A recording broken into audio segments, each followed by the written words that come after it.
I believe I Mm, mm,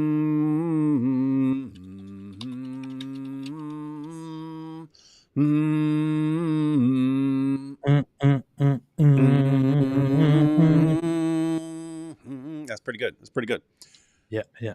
Anyway, TikTok's on the rock. Good evening, Indeed. good morning, good afternoon to everyone who's watching from all over the world. We were actually planning on continuing a discussion of Ahmadis, Amadia, Amadia, but one of Amadia. us Yeah. or both of us totally forgot that it was the presidential debate last night and that we were in competition with that. And so all that stuff was coming out while we were live over on AP's channel. And then watching everything happen afterwards made me think, why fight it? Why fight it? We have to discuss some of this stuff. AP, who you voting for? I'm not gonna say who I'm voting for. You see, he's ashamed that he's voting for Joe Biden. I mean, to be very honest, I wouldn't normally want to say who I'm going to vote for, but it's quite obvious that I'm not going to vote for Joe Biden here in this election. So I don't know. You heard it here, folks. AP refuses to vote, even though he is now a U.S. citizen. Yeah, not gonna vote for Joe Biden. Wow, Not sure wow, what to do wow. with that. Wow, wow, wow, wow. You see what happens. You see what happens. They bring in these foreigners here, like AP. And then what happens? What happens? They do it for votes. They do it for votes.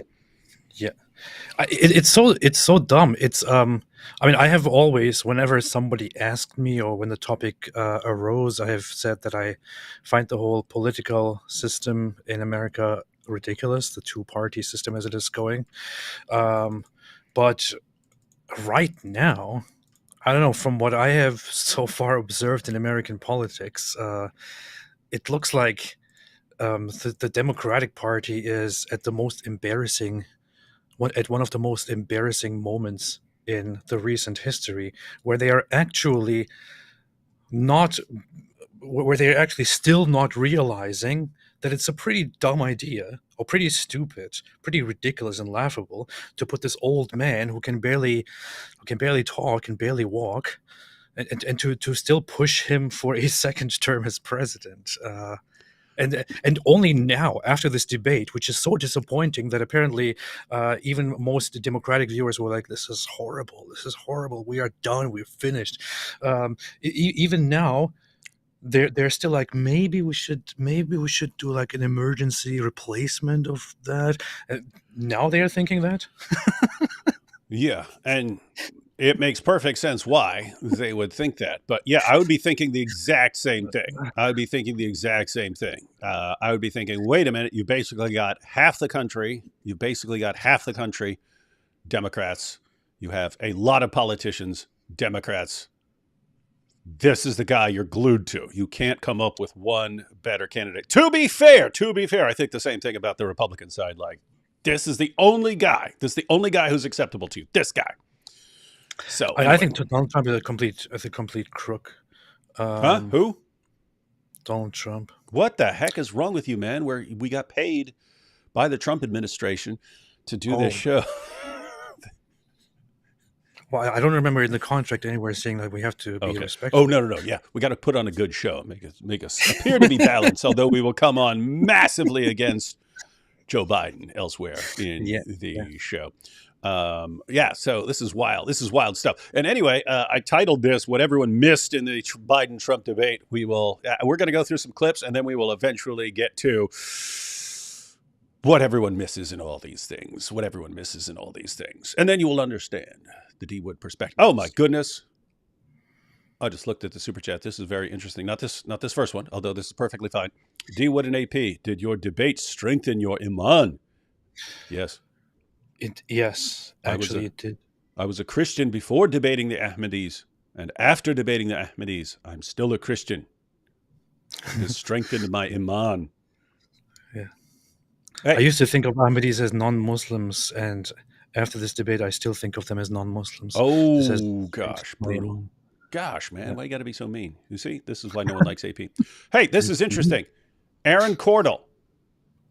It's Brady, bro. What? Sky from prison. Is that you? Tell me you don't need to send in a super chat. I'm looking at the chat right now. Sky? There's a guy I was locked up with for 3. We were in the same place for a little over 3 years. That was Stanton Correctional Center in Virginia. You never went to prison. What are you talking about? Is that Sky? I'd like to get Sky on a show. I'd like to. Sky's a musician. He should make me. Matter of fact, Sky could make me a sick music track for my intros. Come on, tell me if you're Sky or not. Oh, I know you don't go by Sky anymore. And then you eventually started going by Brady. I'm just trying to verify. It's not Sky. That was I had. I guess a couple years ago, I had my bunkmate Kane on a couple of live streams with me, and Kane and Sky, aka Brady, aka Aaron Cordell, were in a band together. We're in a prison band together. Tell me if you're Sky or not. Dang it! I don't see any comment here. Don't leave a super chat. Don't show up for 10 seconds in a super chat. I mean, in a super chat and then run. This reminds me of my time in prison. I never been to prison, man. You wouldn't have survived. Takes tough guys like me fighting every day of my life just to survive. Man, I'm also a tough guy. I went to prison for stealing a bunch of cookies. Powerful. All right. We will eventually find out if this is indeed my friend Sky from prison messaging me. From the sky. Super chat for GoatHub. Will Ahmadi's nuts be making an appearance anytime soon? You started, dude, ever since you said it to me, then I blurted it out. But ever since you said, I've seen that in a lot of comments, man. I've seen Ahmadi's nuts. But hey, by the way, if Sky is here, aka Brady, if Sky is, I know him as Sky. He changed his. I eventually got sent to another prison, and then he at some point changed his nickname from Sky to started going by Brady. But he can verify my stories about D's nuts, right? Like every time the guards walk in, the guards go, count time, and someone yells, count D's nuts. He can verify my stories, my many stories about these nuts. About these nuts. He can verify my stories about these nuts. I have lots of stories about these nuts. They're true stories. All right. It's funny, I kind of tricked you into blurting it out yesterday during the live stream by talking to you about it beforehand, before we went live, and then during the live stream I just said Ahmadi's, and then I saw you smirking. What are you smirking, David? What's going on? Let's see. Thank goodness, AP. We'll get through these first couple super chats. Then we're going to go right into the debate, ladies and gentlemen. Right into some powerful debate clips with the two greatest political minds of our generation finally coming face to face yet again after 4 years for the epic showdown, the epic battle of wits, ladies and gentlemen. The greatest men in the world competing for who will be our leader. Thank goodness AP isn't donning his fedora, making excuses for Joe Biden. This makes his baptism all but assured. Alhamdulillah. That's beautiful. You heard it here, folks. You heard it here. Oh, wait. Deneen said he sent another super chat. I did not see it, so I will scroll through these I will go through these super chats. I did not see and get to this is help you pay your royalties to the Zappa family for use of Shake Your Booty. Also, AP is voting for RFK Jr. D Wood will write in his own name. If I was going to vote for RFK, I would rather just vote for Biden. The only candidate worthy of my vote is D's nuts. Remember someone wrote in D's nuts for like Michigan or something years ago? And it got like 30% of the votes or whatever, or even more. Did they get a majority? Did most people vote for D's nuts? Hey, look what the AI summary of the chat says. Hold on. Where did it go? I just saved it. Wait. Okay, it says, people in the chat are making jokes referencing the Bible, prison, and other topics. AP, in parentheses, Mrs. Apostate, went to prison, and there are mentions of cookie stealing in Australia as well. What? That's brilliant stuff. Let's see. Biden was dead and Trump was rambling and lied. We're gonna watch some clips, and many of you will conclude the same thing. Wait, what? Listen. So let's not kid ourselves. Hey, cut the malarkey. Cut the malarkey. Also, what is this malarkey? Very kind of you to show solidarity to the elderly by using Joe's color after he embarrassed himself. Embarrassed himself? What are you guys talking about? Space Cadet says, you were hilarious you were hilarious last live, AP. I care about you. That's good. Me? I'm very serious. I hope there's not going to be a bunch of weird Gen whatever language. David said he only wants who want to keep going are the Chads, but it's the nerds that want to keep going. We should let them go. David has become like a wingaling, but they don't like him. He is a bad wingaling. He's too nerdy for them. I think that's a play on the Palestinian thing, because Joe Biden said, he's like a Palestinian, but he's a bad Palestinian. Yeah, that's a parody.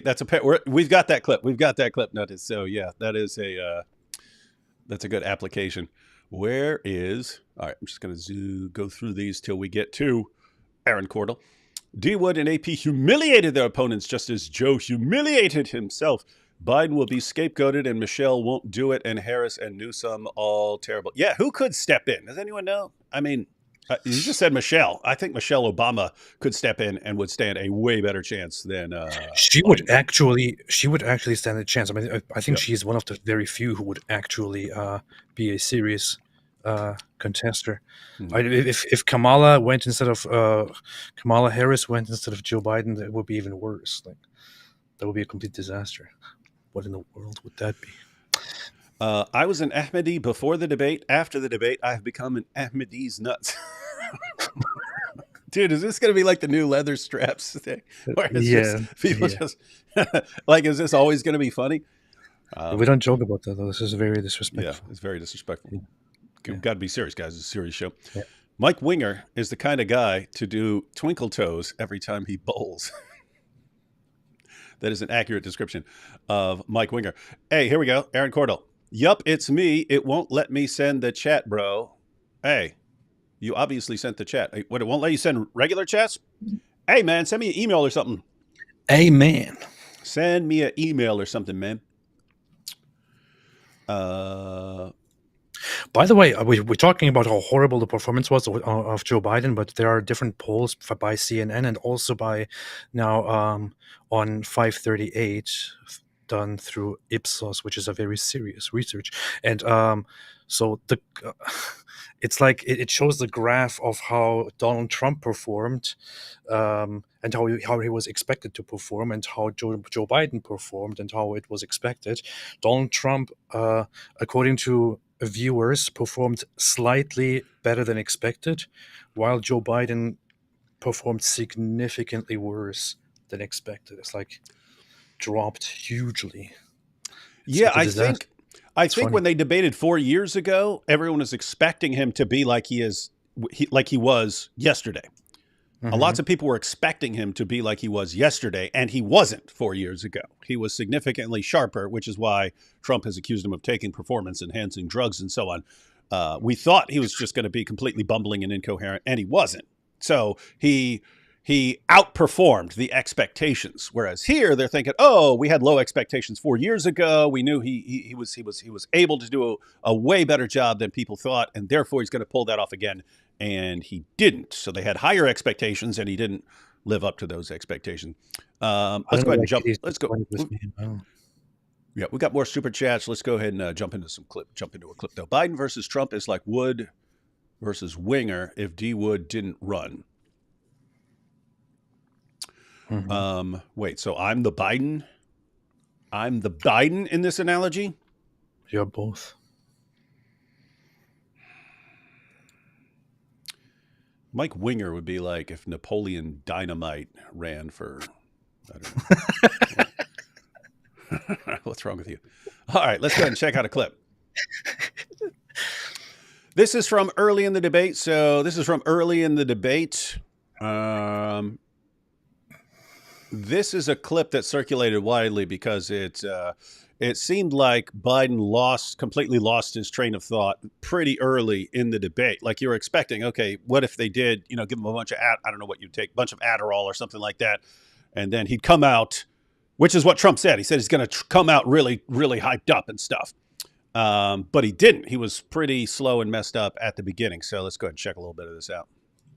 So former President Trump, many of the tax cuts that you signed into law are set to expire next year. You want to extend them and go even further, you say. With the U.S. facing trillion-dollar deficits and record debt, why should top earners and corporations pay even less in taxes than they do now? Because the tax cuts spurred the greatest economy that we've ever seen just prior to COVID. And even after COVID, it was so strong that we were able to get through COVID much better than just about any other country. But we spurred, that tax spurred. Now, when we cut the taxes, as an example, the corporate tax was cut down to 21% from 39%, plus beyond that. We took in more revenue with much less tax, and companies were bringing back trillions of dollars back into our country. The country was going like never before, and we were ready to start paying down debt. We were ready to start using the liquid gold right under our feet, the oil and gas right under our feet. We were going to have something that nobody else has had. We got hit with COVID. We did a lot to fix it. I gave him an unbelievable situation with all of the therapeutics and all of the things that we came up with. We gave him something great. Remember, more people died under his administration, even though we had largely fixed it. By the way, it's funny. I think it pretty much every time, just about every time Trump speaks in this debate, it's we basically had the greatest country with the greatest economy, with the greatest situation, and everything was completely the greatest during my administration. And if we just had a couple more months, everything would have been the greatest of all time for anyone ever. And it would have, but then this guy took over and he completely derailed everything and ruined it. It's kind of funny. Like everything. It was the greatest of all time. It was the greatest in every way. That's pretty funny. More people died under his administration than our administration, and we were right in the middle of it, something which a lot of people don't like to talk about. But he had far more people dying in his administration. He did the mandate, which is a disaster, mandating it. The vaccine went out. Wait, what? Wasn't the question about continuing his tax? Is he going to continue the tax breaks? Okay, go ahead. That's what it was about. But the thing is, the funny thing about all of this is that Donald Trump doesn't even have to really make sense at this point or be totally right at this point. It doesn't even matter because of the way he is. He appears, the way he's talking, he seems full of life here on stage. Mm-hmm. And in comparison, even if he speaks complete nonsense that is completely false from beginning to end, nobody even pays attention to it because responding to him is Joe Biden, who looks like this, and then I would, yeah. That's the problem here. Yeah. I have to say, I agree with Trump. Things were definitely, economy-wise and stuff like that, things were going pretty well before COVID hit and so on. But it's just this. It was the greatest of all time. It was the greatest president, the greatest administration of all time. He's the worst of all time. So what do you got to choose? You got the best of all time versus the worst of all time. Take your pick, best or worst. That's it. It's kind of funny. It kind of cracks me up. All right, did a mandate on the vaccine, which is but that's and the other thing, and this is true of both of them, but they'll ask a question and then they either sometimes won't answer it at all and just talk about whatever they want, or they'll briefly mention it and then just talk about what they want, or they'll talk about what they want and then briefly respond to the actual question towards the end. Although some of the time they actually answer the question, but over and over again you see this. It's hey, are you going to continue these tax cuts? That like people most objected to about the vaccine, and he did a very poor job, just a very poor job. And I will tell you, not only poor there, but throughout the entire world, we're no longer respected as a country. They don't respect our leadership. They don't respect the United States anymore. We're like a third world nation between weaponization of his election, trying to go after. We're the greatest nation in the world under me, and now we're basically a third world crap nation that no one respects and no one likes anymore. It's awesome. That's such a huge exaggeration, but it's kind of funny. It is funny, but it's like What else are you supposed to do? If you want to say, hey, things are better over here and they're worse over here, well, you gotta amp it up, right? You gotta amp it up. No, it was the greatest of all time, and now it's the worst. It was the best of times, now it's the worst of times. Yeah. His political opponent, all of the things he's done, we've become like a third world nation, and it's a shame. The damage he's done to our country. We're like Congo now. We're like Congo. We're basically Congo, everyone. We're Congo. We're the jungles of Congo right now. And I'd love to ask him, and will, why he allowed millions of people to come in here from prisons, jails, and mental institutions to come into our country and destroy our country. I like that too. Everyone who's crossing the border is from jails, prisons, or mental hospitals. All of them. They're all from jails, prisons, or mental hospitals. President Trump, we will get to immigration later in this block. President Biden, I want to give you an opportunity to respond to this question about the national debt. Doesn't he just kind of look out of it already? Yeah. And there are times he looks way worse. He looks like almost like where am I? And he's going to start answering, and they're just going to break down. And then there's a spot here that's been clipped a lot. He had the largest national debt of any president in a 4-year period. Number one. That's true. Massive national debt. Now the justification is, but it was, we had the COVID pandemic hit, and we had to do something about that. Number two, that $2 trillion tax cut benefited the very wealthy. What I'm going to do is fix the tax system. For example, we have 1,000 trillionaires in America. I mean, billionaires in America.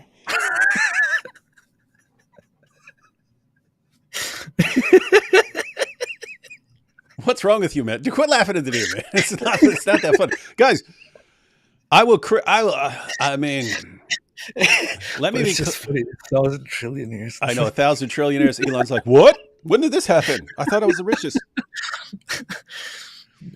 Yeah, guys. As much as people like to make fun of Biden, I'm not going to do it. I might imitate the voices of both guys at various times, but I can't make fun of the guy for, dementia setting in. I've only had one male relative I'm aware of who lived to old age, and he died yesterday. That was my mom's dad. He died yesterday, but for basically the last 6 or 7 years, he wouldn't have known me if I saw him. Dementia. So I'm not going to make fun of someone for, as far as I can tell, that's exactly what will happen to me if I live to be as old as Joe Biden. The same thing will happen.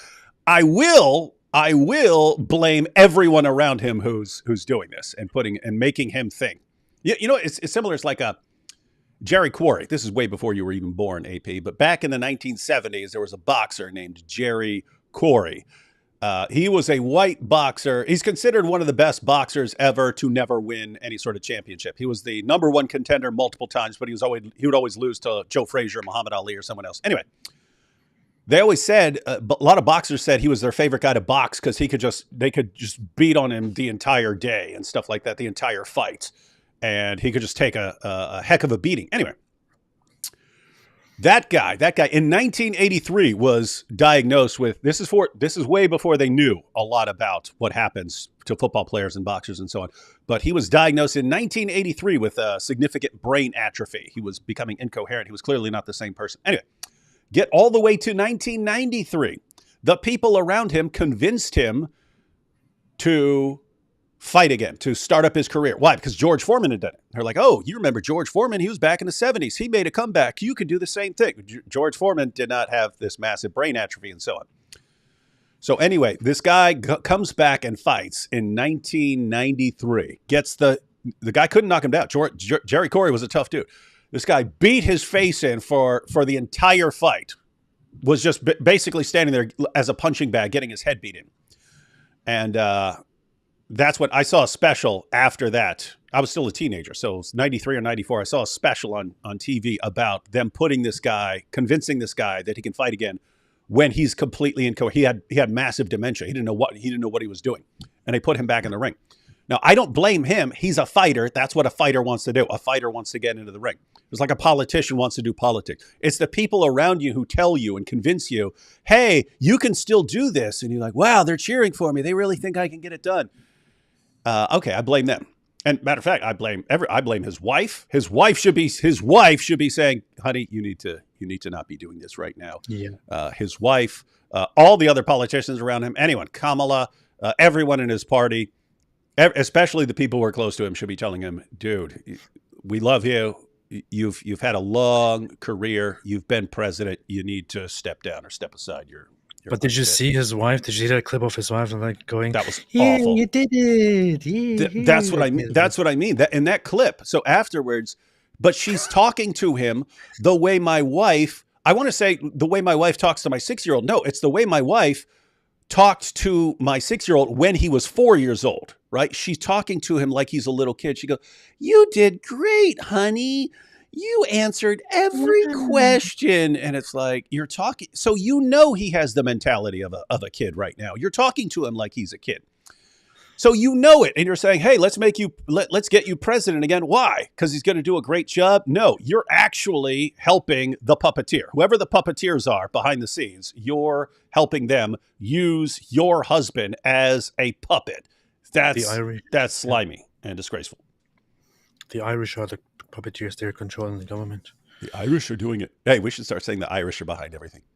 But we're not talking enough about the fact that there are so many Irish people of Irish origin in government institutions everywhere. Yeah. That they're trying to suppress it by talking about different groups and different people. Meanwhile, the Irish have completely taken over and they're pushing their agenda. This is true. Yeah, and their ultimate loyalty is to Ireland. Yeah. How can they be officials over here and their primary loyalty is to Ireland? The Irish control the world and the banking system, ladies and gentlemen, and Hollywood. Yes. And black people control the music industry. Kanye. And what's happened? They're in a situation where they, in fact, pay 8.2% in taxes. If they just paid 24%, 25%, either one of those numbers, they'd raise $500 million. I believe that's false. And I have the fact check at the end. I believe that will come up in a fact check. That $1 billion, I should say. Talking in a about the 10-year period. billionaires We'd be only able to wipe out only his paying debt. We'd 8%. be able to help make sure that all those things we need to do, child care, elder care, making sure that we continue to strengthen our healthcare system, making sure that we're able to make every single solitary person eligible for what I've been able to do with the There it goes. with the COVID. With dealing with everything we have to do with. It's messed up because every time he starts bumbling incoherently, Trump looks over at him like, "What's going on over there?" Hang on, let me back this up. Look at you see Trump. Watch Trump look over there. What? It's surprising to me that Trump hasn't really like during the whole debate he hasn't let out the inner mean guy in response to Biden's complete loss of reality and all that. You're saying he could have been. You're saying he could have been way meaner than he was. Yes, like yes, you were. yes. You're saying he could have been like mean, like you were to the Amity guys. Yes, exactly. Maybe And not. you could as start mean, calling him but yeah. Joe Biden's nuts or something like that. You're saying he should be like Yeah. super childish like that. Yeah, or you could just say Joe Bye then, something like that. Joe Bye. That's messed up, man. What's wrong with you? All right. So guys, here's where he's talking about the question. The question is about tax cuts and so on for the economy, the economic impact and so on. Trump started talking about COVID. So Biden starts responding, but then it's like jumbled together with COVID, and then he kind of loses it here. But check this out. With the COVID, with dealing with everything we have to do with, look, if we finally beat Medicare. Thank you, President Biden. President Trump? Ouch. Well, he's right. If we finally beat Medicare, that's what I mean, guys. That's bad and that's sad. But watch what Trump does. And this is actually pretty quick here because Trump just goes right for the jugular here. Look, if we finally beat Medicare. Thank you, President Biden. President Trump? Well, he's right. He did beat Medicare. He beat it to death, and he's destroying Medicare because all of these people are coming in. They're putting them on Medicare. They're putting them on. Notice he flipped it right. Now he flipped it right to the border control, right? He flipped it right to border control. Social Security. They're going to destroy Social Security. This man is going to single-handedly destroy Social Security. These millions and millions of people coming in, they're trying to put them on Social Security. He will wipe out Social Security. He will wipe out Medicare. So he was right in the way he finished that sentence. And it's a shame. What's happened to our country in the last 4 years is not to be believed. Foreign countries, I'm friends with a lot of people, they cannot believe what happened to the United States of America. We're no longer respected. They don't like us. We give them everything they want, and they think we're stupid. They think we're very stupid people. What we're doing for other countries, and they do nothing for us. What this man has done is absolutely criminal. So here's the issue, ladies and gentlemen. Here's the issue, the big issue, right? That topic of tax cuts and so on. So the question is, hey, we've got these massive deficits and so on. Are you going to continue these big tax cuts and things like that? What are you going to do? We need money. We need money so we don't have these massive deficits and so on. What are you going to do here? Now, the Trump response is, no, we actually help the economy. But with the tax breaks, the mentality of lots of politicians is give people money. That actually helps the economy. And then the money does work its way back into fixing the deficit and so on. Versus the government taking your money and then doing something with it.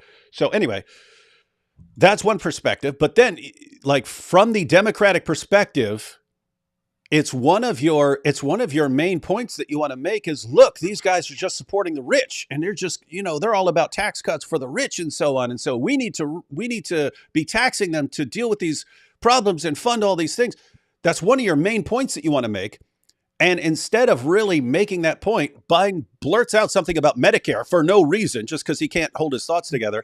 And Trump then goes off on how you're destroying Medicare by letting everyone across the border and then giving them Medicare. And so you're destroying the system. And then he goes on, you're destroying Social Security. You're destroying the entire.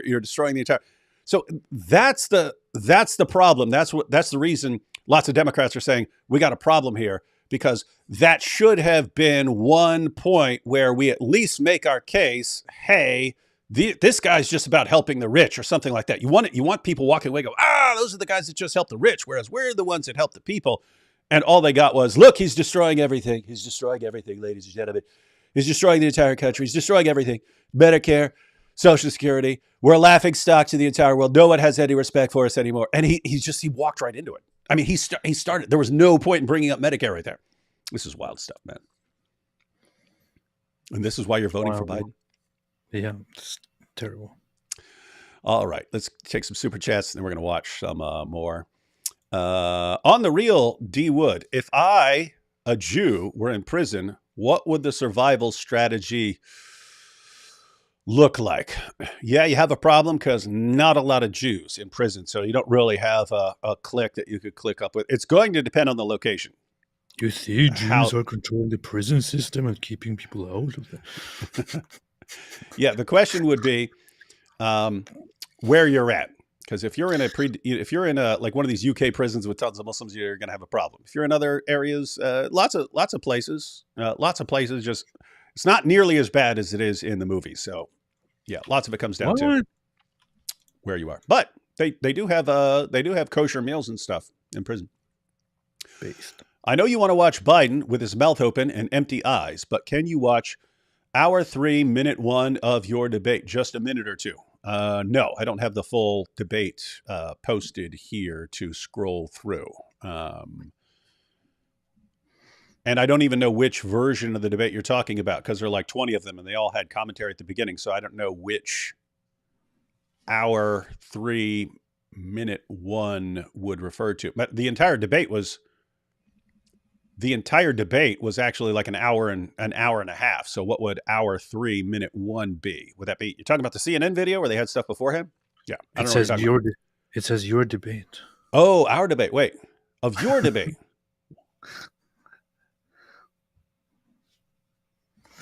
Just a minute or two. Okay. AP, you want to scroll to that while I'm taking some super chats? Go to hour 3, minute 1 of our debate and just tell us what that is. Okay. Joe Biden is like Muhammad. They both love 9 years. You see, Joe Biden is a prophet. You see. He likes sniffing girls just like Muhammad. In a sense, we are all in a prison in our minds. Freedom is only in Jesus, as David is wonderfully proof of. The proof is in the Tampico pudding. The heck is Tampico? What do you guys think would happen if all the Muslim countries got together and made an army? I think they would destroy each other because they fight over their differences. It would be suicide. Do you remember when the after the October 7th attacks, AP, when Mohammed Hijab was posting all those tweets? Imagine if all the Muslim countries united. And he's thinking like he's going to be the caliph. They're going to be like, oh, who's going to be our caliph, Hijab? Oh, I'll do it. I'll do it. Okay, I didn't want to, but yeah, I guess I'll do it, yeah. Oh, gosh, this guy. He's funny. But yeah, that's what I was thinking when he was saying, oh, they only get away with this because we're not united. Yeah, you're not going to be united. You guys fight over everything. What do you guys think would happen if all the Muslim countries got together and made an army? Yeah, they would be, it wouldn't happen, and that army would fight against itself. Mike Winger just seized control over my Limp Bizkit Christian cover band and is now refusing to return my vintage Fred Durst signed hat. Sad. That sounds exactly like Mike Winger. I have to say, I do like the Mike Winger disses that keep coming in here. It shows that there's still common sense somewhere in America. I just looked at our 3-minute one of our debate. That's where you are going on about Paul being the question of whether Paul is is truthful or whether he made things up, and then you go into the rant of the Quran actually saying that Allah helped those who truly follow Jesus, and who are those? It's Paul and the Christians. So that part, I don't know if that's what we're supposed to. What we are asked to look at, but that's what's happening here. Yeah, and guys, just so everyone knows, we are continuing our discussion of Ahmadis, so we can check some of that out. But yeah, that's one of the things where I'd actually, because Umar, I think it was Umar who was trying to respond to that at the very end or something like that. At some point, he was trying to respond to that.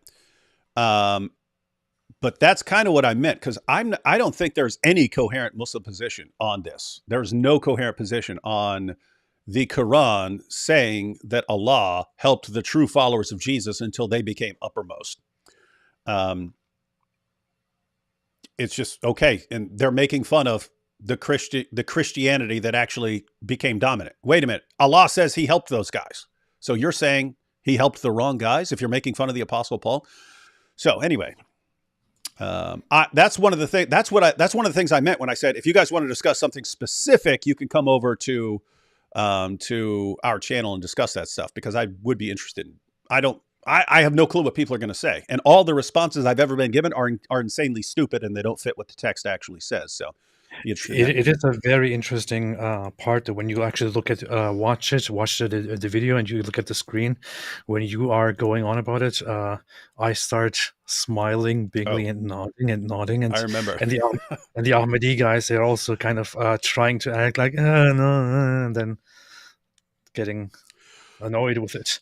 All right, so maybe we will review that section on Sunday on my channel and go through some more stuff about Ahmadis. Matter of fact, maybe on Sunday we'll have the overall topic will be, are Ahmadis Muslims? We can review the pro or con, but we'll also look at some video clips on from the debate showing some of the problems these guys have. Making fun of God and making fun of Jesus, and you call yourselves Muslims? Sky here says, I keep calling him Sky. You're so popular, bro. Sky, remember, you said it's Brady. Keep in mind, you adopted the name Brady after I left, so I still know you as Sky. You're so popular, bro. The chats are coming in too fast, dude. I could hook you up with some sounds, music, or whatever. Stinger's background music. Oh, yeah. Hey, we should talk, man. We should talk. You should jump into a live. Matter of fact, you know what we should do? We should get you and Kane all up in here. We should all get together with everyone we can. We should start a regular live stream of all of us who are in prison and just share prison stories every week. We've got plenty of them. Nice. So yeah, man, send me a message. I'm thinking about changing my name to Joe's Demented Leather Straps after last night. That would be rude. No making fun of Joe Biden. Did you see Germany's new anti-Islamist law? You know what that's about, AP? I saw Anti-Islamist something. law? Is it suggested, or is it being proposed, or is it done? Is they make a law? There is it's because recently there were these protests and these marches in favor of Sharia and the Caliphate and Islamism and all that. So there were attempts to force the government to pass laws to make it punishable to advocate for such things. And that is being discussed. I'm not sure if it's currently being actually passed, at what stage it is. I will look into it briefly, and we'll get back to you in a few minutes. Yes. All right, take this super chat real quick, and then we'll jump into another video clip. Mike Winger is a bad Palestinian. I want to say he's a good...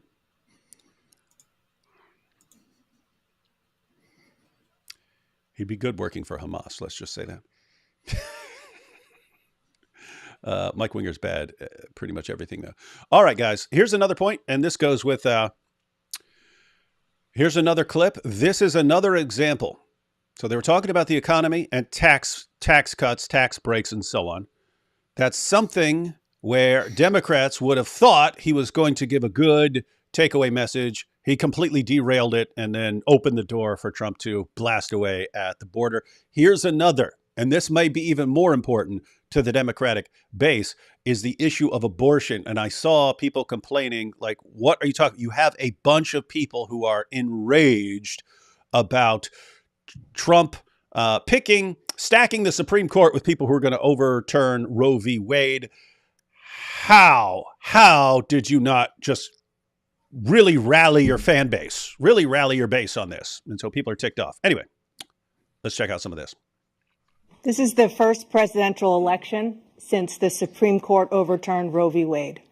This morning, the court ruled on yet another abortion case, temporarily allowing emergency abortions to continue in Idaho, despite that state's restrictive ban.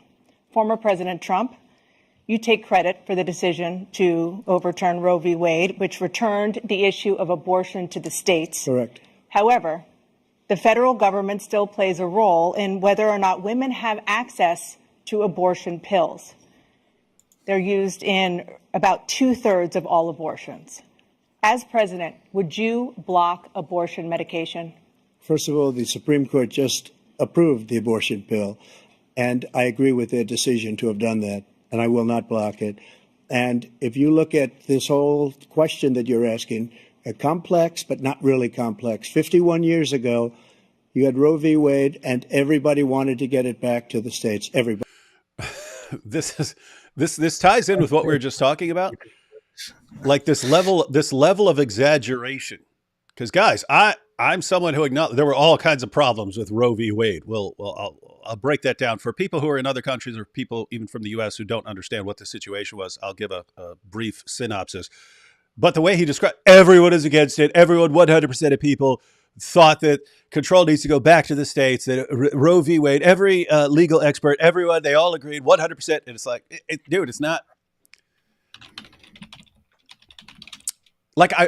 You wonder. So the exaggeration and hyperbole and so on, they actually can help in a way, but it makes it easy for a fact checker to come in later and say, no, it's not. It's not everyone. It's not that. So the question is, like, what's the trade-off? Do you go with the hyperbole knowing the fact checker is going to call you out, or do you speak accurately and say like precisely what the statistics are on who thought what, but it doesn't come across as strong? So like, what do you do?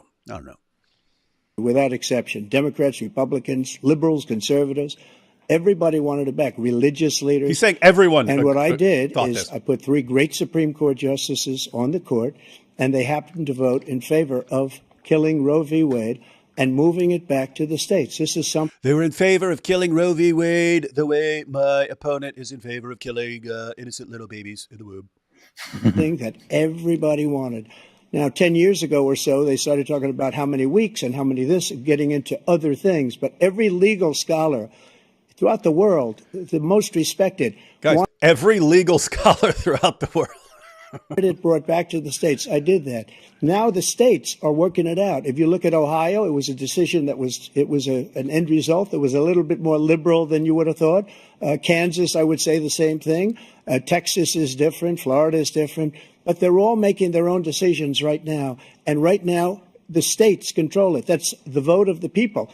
Like Ronald Reagan, I believe in the exceptions. I am a person that believes.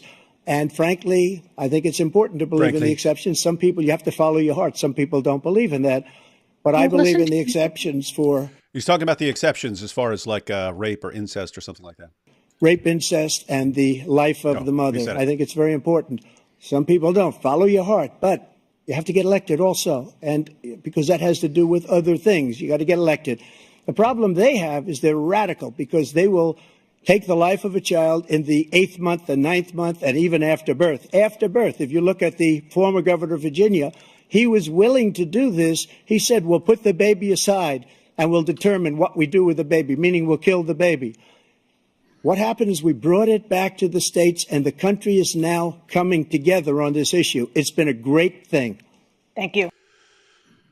There at the end, he got fact-checked on that, I recall. That it was the former governor of Virginia, and the dude was saying some pretty creepy stuff about, so after a child is born, and then then we'll have some decisions to make with the mother and stuff like that about whether to continue. It really sounded like that's what he was saying, the possibility of postnatal abortions or something like that. But people are saying no, he wasn't actually advocating that. He was, I don't know, theorizing or something like that. Anyway, it was some creepy stuff.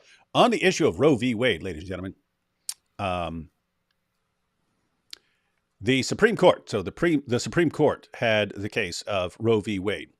And now here's the issue that this is all about. This is not the Supreme Court outlawing abortion. This is the Supreme Court saying this was not a decision for the Supreme Court to make.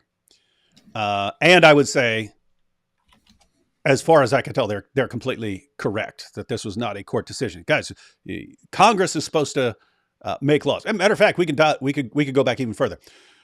According to the U.S. Constitution, you have states, and those individual states have certain rights, just like individual people have certain rights. So it talks about these are the rights of people, these are the rights of the states, this is what the federal government's going to do.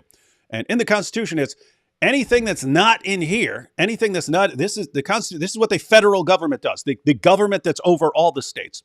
The government that's over all the states, it can do these things. If it is not listed here, if it's not listed here as one of the things that the federal government does, then it's up to the states. States decide their own laws on these issues. Now, you can make amendments to the Constitution. You can make amendments which make them part of the Constitution, right? You make these amendments over time and stuff. So if you have enough support, you can make something, you can add something to the list of what the federal government does. What happened in Roe v. Wade is the court stepped in and says, you know what? We're interpreting the Constitution as saying that women have a right to an abortion. The problem with that is there's nothing in the Constitution. There's nothing in the Bill of Rights. There's nothing about having an abortion or something like that, or individuals having a right to an abortion. So the danger is once you say, oh, we're deciding that it's in there, and they do some gymnastics to try and figure it out from all the other amendments and stuff like that, how you would have a right. The danger there is if once you say the Supreme Court can say, oh, we think it's in there, then you could do that with pretty much anything. You can have Supreme Court justices deciding what the laws are. And that's not supposed to be for them. That's supposed to be for Congress. Congress is supposed to be deciding the laws. So, but that's what happened. The Supreme Court said, we've decided that it is actually in the Constitution, in the Bill of Rights, to have an abortion, even though it's obviously not, and any idiot can see that. We're saying it. We're saying we found it there. Well, what did the Supreme Court just do? They just said we're making the law here about what the federal government can do. Okay, lots of people thought that was, even some people who believe in a woman's right to an abortion were, wait a minute, that's kind of shaky. That's kind of shaky there. So, the Supreme Court that was stacked by Trump repealed that decision. And what's that mean? It means it just falls back to the states. States decide. Your state can grant abortions however they want. Your state can outlaw abortions. Your state can do whatever they want. Now, what's the way forward? Whatever your perspective is, whether you're against it or for it, and if you don't like abortions being allowed or having abortions at a certain trimester or whatever in some blue state, or if you don't like the restrictions in red states, what's the path forward? If you want you can make changes in your own state. You can campaign in your own state. If you try and it doesn't work out, you can move to another state that has laws that you actually like. If you want it to be a federal law, there's a way to do that. Congress can actually make an amendment to the Constitution. But here's the thing. In order for Congress to make an amendment to the Constitution saying that women have a right to an abortion, in order for Congress to do that, you'd have to have pretty widespread support. And that seems like a smart part of the way the Constitution is set up is in order to make this thing an amendment, you're going to have a lot of support for it.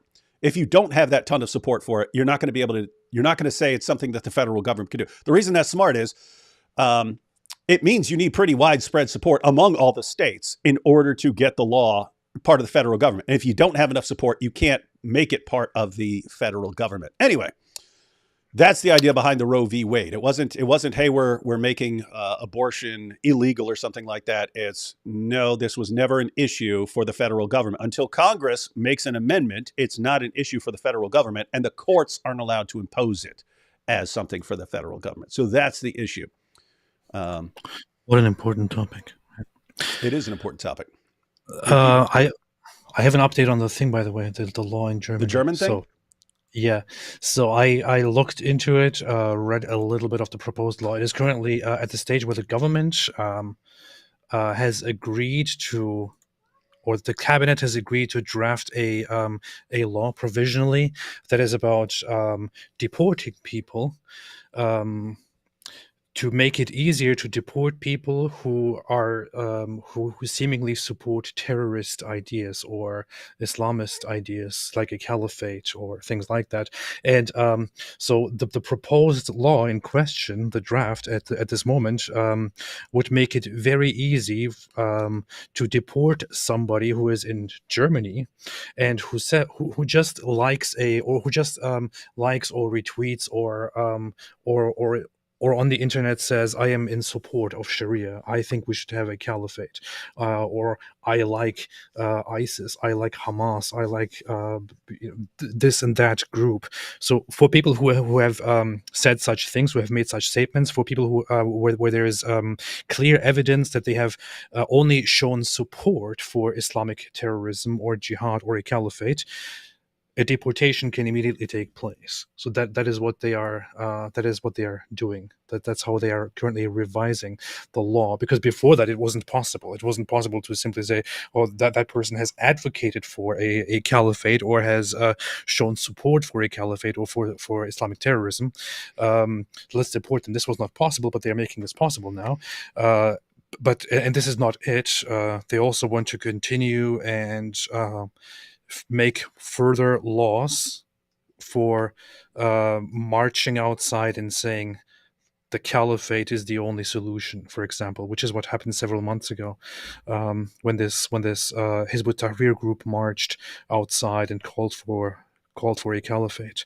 So Germany is actually, to my surprise, it seems, trying to crack down on that stuff, which they should if they are consistent.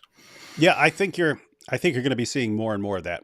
I think there's something similar brewing in UK. At least I've seen. I haven't actually looked at it, but I've seen people messaging me about it. But yeah, I think you're going to see quite a bit more of that, and it seems very commonsensical at the very least. Matter of fact, it's actually related to one of the issues that's going to come up in this debate. One of the clips we're going to be watching is about border control, and Trump had said that he's going to have like mass deportations and so on. And the question is, well, who exactly are you deporting? Are you deporting everyone? You're deporting everyone who's ever come across the border illegally or something like that, or some subsection of them, like criminals or something like that. But it's similar with Islam. If you've taken in lots of people as refugees or immigrants or something like that, then you start calling for deportations. Like, who are you deporting? Are you deporting like people who support Sharia or those who've committed crimes or everyone? What are you doing? What's the plan? So it's actually connected to some of the stuff we'll be talking about here. But let's get back to this.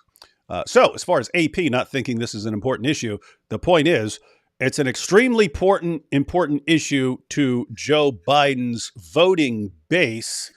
And they think he did a really poor job of making his case here, but we'll see. President Biden? It's been a terrible thing, what you've done. The fact is that the vast majority of constitutional scholars supported Roe when it was decided. Supported Roe. And that's this idea that they were all against it is just ridiculous.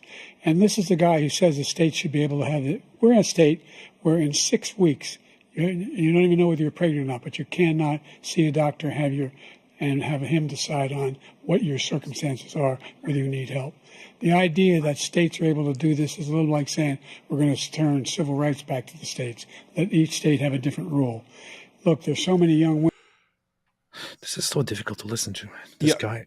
To be fair, he actually made an important point, right? He made an important point right there. Yes, the courts have done other things like that, right? With civil rights and so on, where they say, actually, we're finding this here.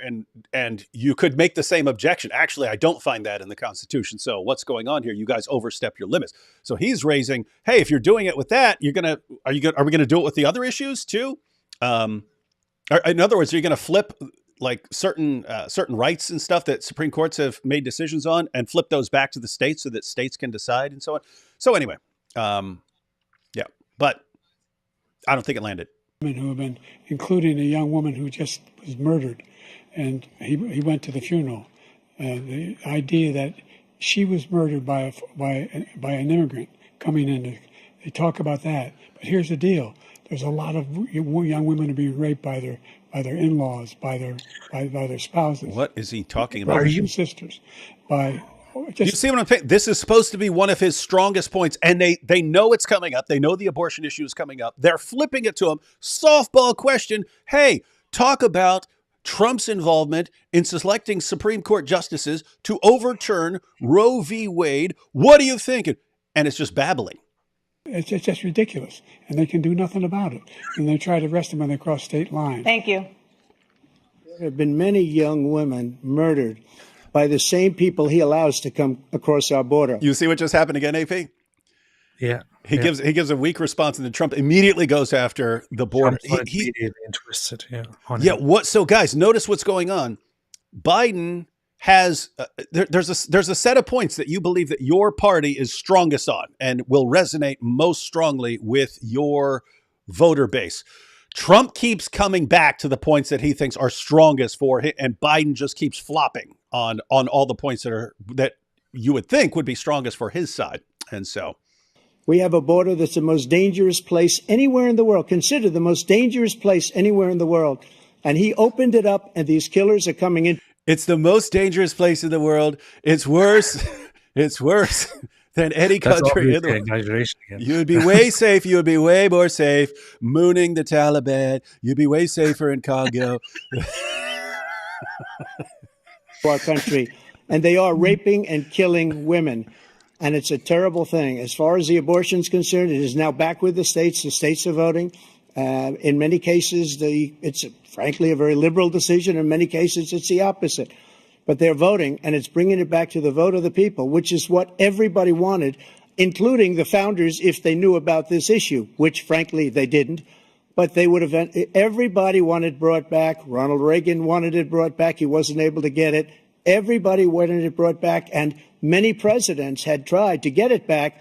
I was the one to do it. And again, this gives it the vote of the people, and that's where they wanted it. Every legal scholar wanted it that way. Everyone. Everyone, every president, every legal scholar, every expert, they all said we need to get rid of Roe v. Wade, return things to the states. Everyone tried to do it. No one could do it because no one is strong enough. Me, I'm the one who got it done. And that's why I'm the best. I'm the best. My opponent, he can't do anything. Staying on the topic of abortion, President Biden, 7 states. I'll let you do that. This is the same topic. Gosh, look at him how he looks. It doesn't. I don't know, man. I know. 7 states. It's funny because I can't make fun of the guy, but it's like everyone around him. What are you thinking? What are you thinking? No legal restrictions. What's up? You want to say something? He reminds me of my grandpa who died. I don't know, quite a while ago, maybe 10 years ago or so, and he had Alzheimer's, but he was like I saw him in decline, and he wasn't very fast and very active and all that before it kicked in, but once he was diagnosed, it just got much worse, and most of the time he was just looking around like in a very clueless way and talking exactly like Joe Biden is talking. It's just so weird to see that this guy is running once again for another term. Yeah, and guys, there's no shame in that. That's not something you would ever want to make fun of someone for going through. But so there's no shame in that. It's just, hey, when someone gets to that point, you don't give him control of a country. You don't give him control of much of anything. Guys, if I live long enough, I will eventually be this incoherent. Do not put me in charge of anything. That's when you want to be sitting in a rocking chair, watching TV, watching, feeding the ducks, something that old people can do. You don't put them in charge of countries. You just don't. Stop it. And shame on you. Shame on you if you do. On how far into a pregnancy a woman can obtain an abortion. Do you support any legal limits on how late a woman should be able to terminate a pregnancy? I supported Roe v. Wade, which had 3 trimesters. Well, it's done. First time is between the woman and the doctor. Second time is between the doctor and an extreme situation. The third time is between the doctor, between the woman and the state. The idea that the politicians, that the founders wanted the politicians to be the ones making decisions about women's health is ridiculous. That's the last. No politician should be making that decision. A doctor should be making those decisions. That's how it should be run. That's what you're going to do. And if I'm elected, I'm going to restore Roe v. Wade. How are you going to restore Roe v. Wait, I didn't even catch that when I was getting the clips ready. How would the president of the United States restore Roe v. Wade? How would that happen? Anyone have any clue legally how the president could restore Roe v. Wade? The only way you could do it is if you somehow stacked the Supreme Court with a bunch of people who are going to bring up the case again. It would be a new case. Bring up the case again and then do the exact same thing. So how's that going to happen? You have a bunch of young Supreme Court justices now. How are you going to do that? They're not all going to die unless you're going to have them assassinated or something like that. So they're not all going to die. So what are you going to do? Are you going to do the Supreme Court stacking where you start adding, we're going to add another 10 or 15 justices to the Supreme Court to get our way? How do you do this? That's what I mean. I think he can't, or nobody in his position who is not part of the Supreme Court can technically, literally restore it. But what they could have done, I think, before was to codify the federal right to abortion under different circumstances with all the details of it, written out and hashed out.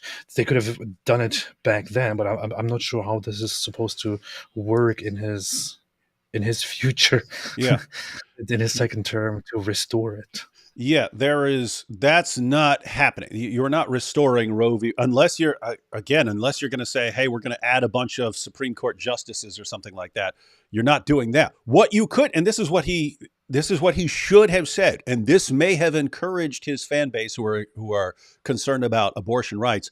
He should have said, we're going to make an amendment. That's what we're going to do in my next term. It wouldn't happen. It would be an empty promise, but that's what politicians do. They make promises that they're never going to keep. But that's something that would have resonated with his fan base. We're going to get a constitutional amendment. If these guys are going to overturn Roe v. Wade, I'm going to get a constitutional amendment made. And that's why we all need to vote and get enough people in there to make this amendment. It's not going to happen.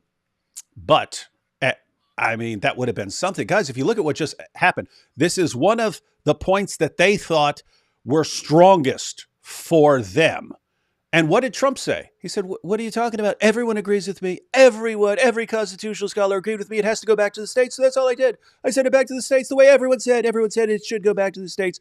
And now if you're concerned, guess what? I'm for the exceptions. I'm okay with the exceptions. I'm okay with the exceptions of rape and incest. So what are you going to do? What's the problem? It's a state's decision. That's the way it's supposed to be. Okay, you have a coherent case. What's the response? I'm going to bring back Roe v. Wade. You can't bring back Roe v. You. Oh my goodness, man. That's the thing. If in play instead of Joe Biden, there was a person, a candidate who actually has the energy, like and the life to respond to claims made by Donald Trump. There could be somebody who actually fact checks and who stumps him on some of the exaggerations that he makes when he says everybody agreed with it. And the thing is, this is a very strong issue, right on the whole Democratic front. And actually, Joe Biden, right before he said, and when I'm president, when I'm president, I'm going to restore it. Right before he said that, he actually sounded kind of slightly coherent and actually made a point that sounded like an okay Democratic point, but he's just not really with it. He can't respond to what Donald Trump is saying. He's simply repeating in a barely coherent way the general positions of his administration. He's not really having a debate. He's just repeating things that his administration believes in a very poor way. This is why they lost. Yeah, he would have done much better, I would say, saying, I'm going to make here's what I would have done. Since he knew this was coming, and you had to make a strong case here, I would have done like 3 rapid fire stories of girls who weren't permitted to have an abortion because of, even though it was incest or something like that, and the horrible situation these girls were in. I would have like 3 rapid fire stories, and then saying, this is why I'm gonna get a constitutional amendment made, something like that. Would have been way stronger than, I don't know, just looked like Trump walked all over him. So that means he can take the life of the baby in the 9th month and even after birth, because some states, Democrat run, take it after birth. Again, the former governor of Virginia, put the baby down, then we decide what to do with it. So he's willing to, as we say, rip the baby out of the womb in the 9th month and kill the baby. Nobody wants that to happen, Democrat or Republican. Nobody wants it to happen. That is simply not true. The Roe v. Wade does not provide for that. That's not the circumstance. Only if a woman's life is in danger, she's going to die. That's the only circumstance in which that can happen. But we are not for late-term abortion, period. Well, I mean, some people are, so it's good to hear that you're not. Under Roe v. Wade, you have late-term abortion. You can do whatever you want, depending on the state. You can do whatever you want. We don't think that's a good thing. We think it's a radical thing. We think the Democrats are the radicals, not the Republicans. For 51. Gosh, guys, look what just happened there, right? So under Roe v. Wade, the states get to decide what to do with the late term issue and so on. And he just flipped it back on him, as this guy wants late term abortions, and look at these guys, maybe even post birth abortions and so on. And then so this guy's looking like a monster. They thought this was their strongest point. And not looking good. Years, that was the law. 51 years, constitutional scholarship said it was the right way to go. 51 years, and it was taken away because this guy put very conservative members on the Supreme Court. He takes credit for taking it away. What's he going to do? In fact, if the MAGA Republicans, he gets elected, and the MAGA Republicans control the Congress, and they pass a universal ban on abortion, period, across the board at 6 weeks or 7 or 8 or 10 weeks, something very, very conservative. Is he going to sign that bill? I'll veto it. He'll sign it. Here's the thing. So Trump was actually wrong. He actually made false statements when it comes to late term abortions, and also the whole post birth abortion, I guess. These are not true claims. I looked into the fact checks as well and looked into the details. one issue is that late term abortion, I think, makes up 1% of all abortions in the United States, and this whole afterbirth is a misinterpretation. But the thing is, if Biden was 40 years younger, he could have jumped onto that and said this is wrong and here are the facts. Or if somebody else was in his place, he could have said that. But we have Biden, who looks like he's dying, and who actually thought this is a good idea to put him up there and let him have this debate? It's just so dumb. And look at the sort of desperation at the end, because I think this was actually like there were all sorts of things Trump said that you could have jumped on. Yeah. Like when he says, "Oh, the scholars, oh, the expert," you could have just named a couple of experts, name a couple, and say what they didn't agree with you.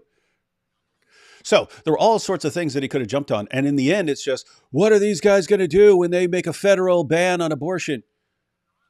So he went to the sort of fear mongering. Guess what, guys? You're not going to be able to do that either. You're not going to have the support to make it a federal issue that there is a permanent ban on abortions. You're not going to be able to do that. You don't. You need you need complete widespread support to pull off something like that. You don't have that. You don't have that much support. And so what you would say, if Donald Trump wins the election, it's going to remain a states' rights issue as it is now. That's what's going to happen. It's going to be states decide. If you don't like the law in your state, then you campaign or support politicians who are going to change the laws in your states. But the idea that you're going to, if Trump is in office, Congress is going to make some, add an amendment to the Constitution outlawing abortions or something like that. I would be completely shocked to see that happen. Take a couple of super chats. Inshallah. Ben Shapiro pointed out that the next 6 months are going to be chaotic. You think? Because all of America's enemies are going to move before Trump comes in. Oh, that's an interesting thought. That's something that comes up in the debate. Trump saying that lots of stuff that's going wrong in the world is because people think of America as weak now, especially post-Afghanistan and so on. So that is an interesting thought, that if governments are worried about Trump being stronger or something like that, that they'll try to get things done right now. Michael Obama. They corrected us on Michael Obama. Pretty rude. Leonardo says, Ahmadis ibn Nutsari III for president. Ahmadis ibn Nutsari. D. Wood, any thoughts on the Latter-day Saints and the Book of Mormon? Can they be described as Christian? Maybe it's on the Catholic Church's website. Yeah, I don't really study Mormonism. I did have some discussions with Mormon missionaries who came to our house, and I wasn't studying. I would just study whatever they gave me, whatever they were appealing to. I'd say, okay, let me check that out before our next meeting, and then they would come back, and I would challenge them. And anyway, long story short, we got blacklisted for Mormon missionaries, so they don't come to us anymore. But I've never been interested in studying that. I was not going to vote, but my wallet demands Trump. Mike Winger, the type of dude to carry his magician props with him at all times. Mike Winger for president. That's obviously a joke. No one will want that guy running anything. There is the one thing, which is that some people say that Trump has a very, very unconventional and unpredictable and wild way of handling international affairs and geopolitics. And right now, when there is so much going on in the world with Ukraine and Russia, and also Israel, people are kind of worried about how the change in presidents would affect the current state of the world. But I think his latest statements, and I think he said something about that during the debate as well. In the past, it sounded like he wanted to basically force Ukraine to concede and give up territories and make peace with Russia or something like that. I think he's against that. He said it's stupid. It's wrong. And one good thing is that Trump is very much pro-Israel. So that's in my opinion a good thing. Lots of people would say it's probably not a good thing because he would make no compromise in the face of Israel fighting Hamas. He completely disagrees with any kind of compromise on the Biden administration's part. He thinks Israel should be supported to as soon as possible. I think. Take Hamas down, and then make peace possible. And he wants to support them and make that possible. That's what he also said several times. But the thing is, he's just unpredictable. That's the problem. He's unpredictable. Yeah, he is. And it's another situation. And we've got the clip. We've got the clip of their discussion on Ukraine and Israel and so on. And it was another instance where there were things that Joe Biden could have jumped on and just total miss, just total fail. Joe Biden can't jump. He is too old. He can't jump. He's too old to jump. I would back Jamie Raskin, the Democrat from Maryland and co-chair of the Congressional Free Thought Caucus. Thoughts? We do not have any thoughts. I mean, I can't really speak for AP, but I have no thoughts on most politics. I have no thoughts on some politics. Yeah. Guys, I'll go ahead and be completely forthright here. My main concern in discussing the presidential election that's coming, my main concern is to break down manipulation tactics to people. Alhamdulillah. Because I don't believe that there's any way forward for any Western nation until people become what are called hard targets, meaning it's hard to manipulate you. Right now, everyone is like as soft a targets as possible. So, but we'll be talking about that a little later. AP will be happy to have a nerd off with him, with Mike Winger. AP's not a nerd. Mike got a handicap when he was LARPing I still don't know what LARPing is. As the Sith down to a 6, Mike will be happy to do Star Wars trivia if AP can carry a lightsaber. That's the biggest lie. Mike had a 6 handicap. Oh, never mind. This is also from the debate. What is happening? This is from the debate. We've got this clip. This is from their discussion on golf. Oh, okay. This is from their discussion on golf. So we know Nutty's sense of humor here. He's actually quoting stuff and just replacing it with Mike Winger and AP and so on. That's good. We would be the GOAT of all presidents. GOAT Hub, ladies and gentlemen.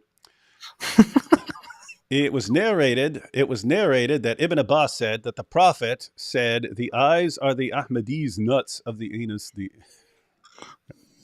You know what sucks? This is a political discussion. So you're gonna have new people coming in here. They're gonna come in here and have no idea what we're talking about. Yeah. Like, guys, when you see leather straps and so on of the anus and so on, things like that. If they don't understand what this is about, they should just it's their problem. Yeah, just go vote for Biden if you don't know what the eyes of the leather strap of the anus means. Yeah, you don't have to explain. It's their problem. Yeah. Yeah, guys, we're not going to explain it now. Yeah, we're not going to explain it now. But Muhammad said famously, "The eyes of the leather strap of the anus," and we've made a joke about it. So don't think that we're the ones going, "Oh, anus" and stuff like that. Nope. Imagine being Muhammad. so ignorant that you don't even know about the leather straps of the anus. Ridiculous. Can you imagine? Can you imagine, AP? Yes, I can. If we were big enough, if our channels were big enough to like get Trump or Biden on for a discussion, and we start taking super chats.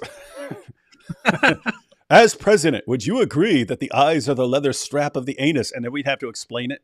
We'd have to explain that to. We'd have to explain that to a presidential candidate. That would be wild.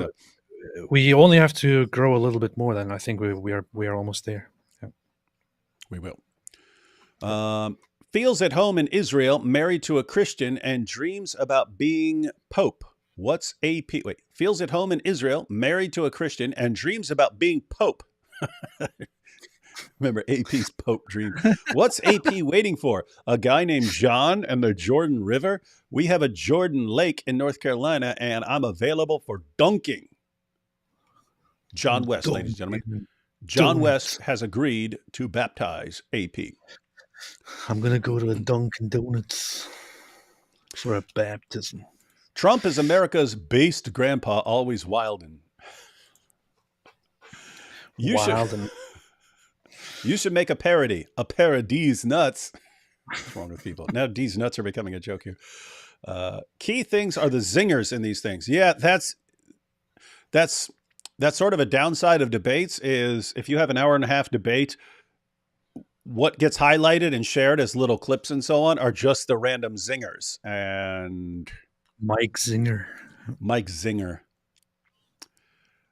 We should make a parody of Mike Winger called Mike Zinger. Parodies in the... Muhammad also had mandates. They talked about mandates earlier. Mandates. Yeah, kissing him all over his side. JB stutter all his life. North Carolina rally was strong today. Joe Biden stutter all his life. North Carolina rally was strong today. That's interesting. Peace. Used to have your number. What's your email? Well, I'm not going to say it here. Well, just say just tell people your number. What's the problem? Message me in the comments section afterwards. You can get it if you go to answeringislam.net. Go to answeringislam.net. Answeringislam.net. I don't like printing it because then bots pick up on the stuff. Anyway, go to answeringislam.net. Look up individual authors, and there's a link there. There's a link there that gives my email address. That's where you can find David's number. Yeah. Yep. Let's see. We got the pear character stretching his arm forward to offer a cup of coffee. Where's the Super Coke on the right? Says Biden is on. Where's the Super Coke? Where's the Super Coke? The right says Biden is on. Yeah. So the claim was that Biden was going to be all amped up and they're going to give him a bunch of drugs, and just didn't look like it. Or even worse, if that was him amped up, if this debate performance was him amped up on piles of Adderall and Coke and stuff like that, you get some problems. Yep. This would basically be like a Weekend at Bernie's type situation at that point. If you're wondering where Biden is looking off to, it's the other side. That's messed up. But we'll all have to go through that, ladies and gentlemen. I've never liked Biden, but I feel so sorry for the fact he is now so ill, and he is all wed to be paraded around us with his dementia. It's like, for Joe Biden, no ill will. For everyone around him, gosh, you're awful. Whoever is around him, encouraging this and keeping him going and pushing him around to do all this stuff. My goodness, you're awful, awful, terrible people. It was AP. It was the same thing with Kanye when he was in his when his manic phase and he's clearly losing and he's flipping out and all these people jump in there to use him. Like, what a bunch of scumbags. What a bunch of scumbags. The guy was mental. Kanye, stop talking about Kanye. You stop talking about Kanye. We have 1,000 trillionaires who all play Monopoly, so we must tax them and gain $1 quadrillion, and we can use this all on ice cream. That's pretty much a summary of the debate. Yeah, Biden being president is elder abuse. I'm not even trying to be funny. It's sad. Yeah. And again, guys, there are lots of Democratic politicians out there. Are you silenced?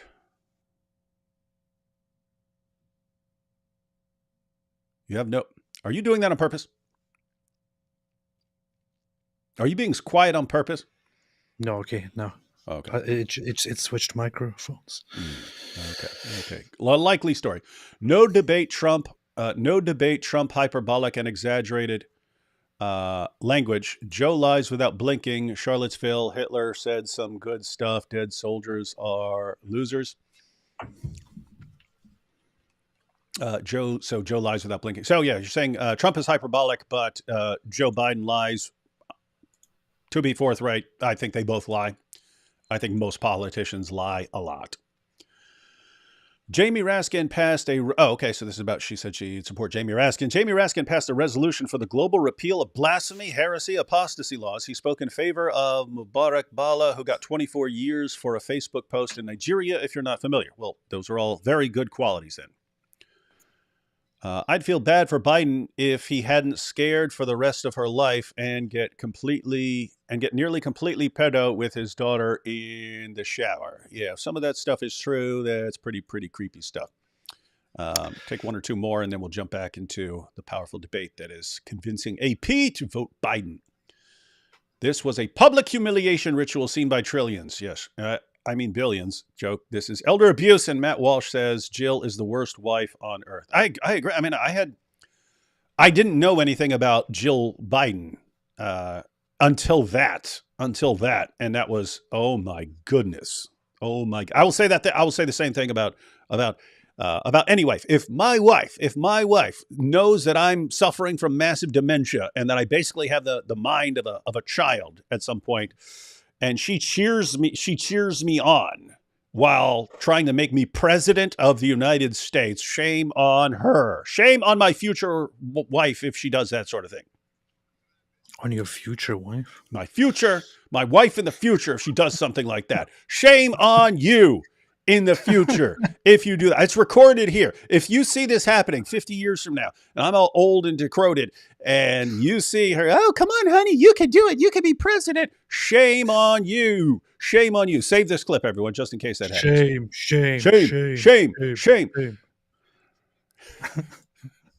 Biden clout-chasing wife be like, yay, you did it, honey. The Taliban killed everyone and stole our guns. Yay, honey. That's what it seems like, right? Oh boy! Yeah. All right. Let's jump back into a clip here. Oh, now we're on border control. All right. President Trump, staying on the topic of immigration, you've said that you're going to carry out, quote, the largest domestic deportation operation in American history, unquote. Does that mean that you will deport every undocumented immigrant in America, including those who have jobs, including those whose spouses are citizens, and including those who have lived here for decades? And if so, how will you do it?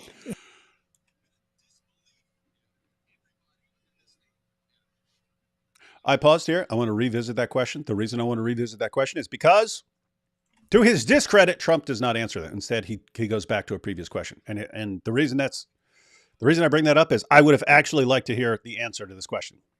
You're saying you're gonna have he's announced we're gonna have all these mass deportations. Okay, who's on your list to be deported? Is it everyone who's ever crossed the border illegally? Is it like if a 5-year-old was brought here 50 years ago and now he's got kids and grandkids and he's been working this entire time, but came over here illegally years ago? Is that where are you drawing the lines at? Who exactly are you deporting? Because there's a spectrum. You got on one end you got like criminals and gang members and stuff like that. On the other end of the spectrum, you have people who came here a long time ago, have been working, haven't caused any problems. Are you saying deport all of them because they all broke the law by crossing the border illegally? Or are you saying you're just going to deport some of them? Saying, hey, why don't you explain that to us? Trump doesn't actually answer, but let's go back to the exact question. Immigration, you've said that you're going to carry out, quote, the largest domestic deportation operation in American history, unquote. Does that mean that you will deport every undocumented immigrant in America, including those who have jobs, including those whose spouses are citizens, and including those who have lived here for decades? And if so, how will you do it? Brazil just scored a goal. No one cares. I think you would want to know this. So he's saying, anyway, what are you going to do, and how are you going to do that? What exactly are you going to do? Who exactly are you going to deport? And how are you going to get that done? You're going to be rolling up on people's houses and stuff like that, families, pulling grandpa out of there because he crossed the border illegally 50 years ago. What are you going to do? Tell us exactly. Just 1 second. He said we killed 3 people. The people we killed are al-Baghdadi and Soleimani, the 2 greatest terrorists, biggest terrorists anywhere in the world. And it had a huge impact on everything, not just border, on everything. He's the one that killed people with the bad water, including hundreds of thousands of people dying and also killing our citizens when they come in. We are living right now in a rat's nest. They're killing our people in New York, in California. I don't want to point it out, but look at Biden when Trump is talking. It looks painful. Yeah, it does. It looks bad. Like, what's he doing there? And he's totally spaced out. Lots of times, mouth hanging open. But look at what Trump did. He came back to. So the question is, you said you're going to have mass deportations. Tell us who and how. And the response is, look at all the problems with the border. In every state in the union, because we don't have borders anymore, every state is now a border. And because of his ridiculous, insane, and very stupid policies, people are coming in and they're killing our citizens at a level that we've never seen. We call it migrant crime. I call it Biden migrant crime. They're killing our citizens at a level that we've never seen before. And you're reading it like these three incredible young girls over the last few days. One of them, I just spoke to the mother. And yeah, look at Biden. Huh? Painful. Wow. They just had the funeral for this girl, 12 years old. This is horrible what's taken place. What's taken place in our country, we're literally an uncivilized country now. He doesn't want it to be. Third world. It's third world uncivilized. Third world uncivilized country. He just doesn't know. He opened the borders. Nobody's ever seen anything like. And we have to get a lot of these people out, and we have to get them out fast because they're going to destroy our country. Just take a look at where they're living. They're living in luxury hotels. Where is Joe Biden? Where is he? He's like looking around. What's he looking at? There's no audience there. What is he looking at? In New York City and other places. Our veterans are on the street. They're dying because he doesn't care about our veterans. He doesn't care. He doesn't like the military at all. And he doesn't care about our. No, he's talking about, again, the question was, what you said mass deportations. Give us more details on what's going to happen. Tell us. And now he's on, he doesn't care. He doesn't care about the veterans, doesn't like the veterans, never liked the veterans, doesn't care. There's nobody been worse. I had the highest approval rating for veterans taking care of the VA. He has the worst. He's gotten rid of all the things that I approved. Choice that I got through Congress, all of the different things I approved, they abandoned. We had by far the highest, and now it's down in less than half because he's done all these great things that we did. And I think he did it just because I approved it, which is crazy. But he has killed so many people at our border by allowing all of these people to come in. There was not 1 second of actually answering the question there. And the response from Biden should have been instantly, guys, here was the question. He refused to answer. Why is that? Is it because he was ashamed of, and then go on something?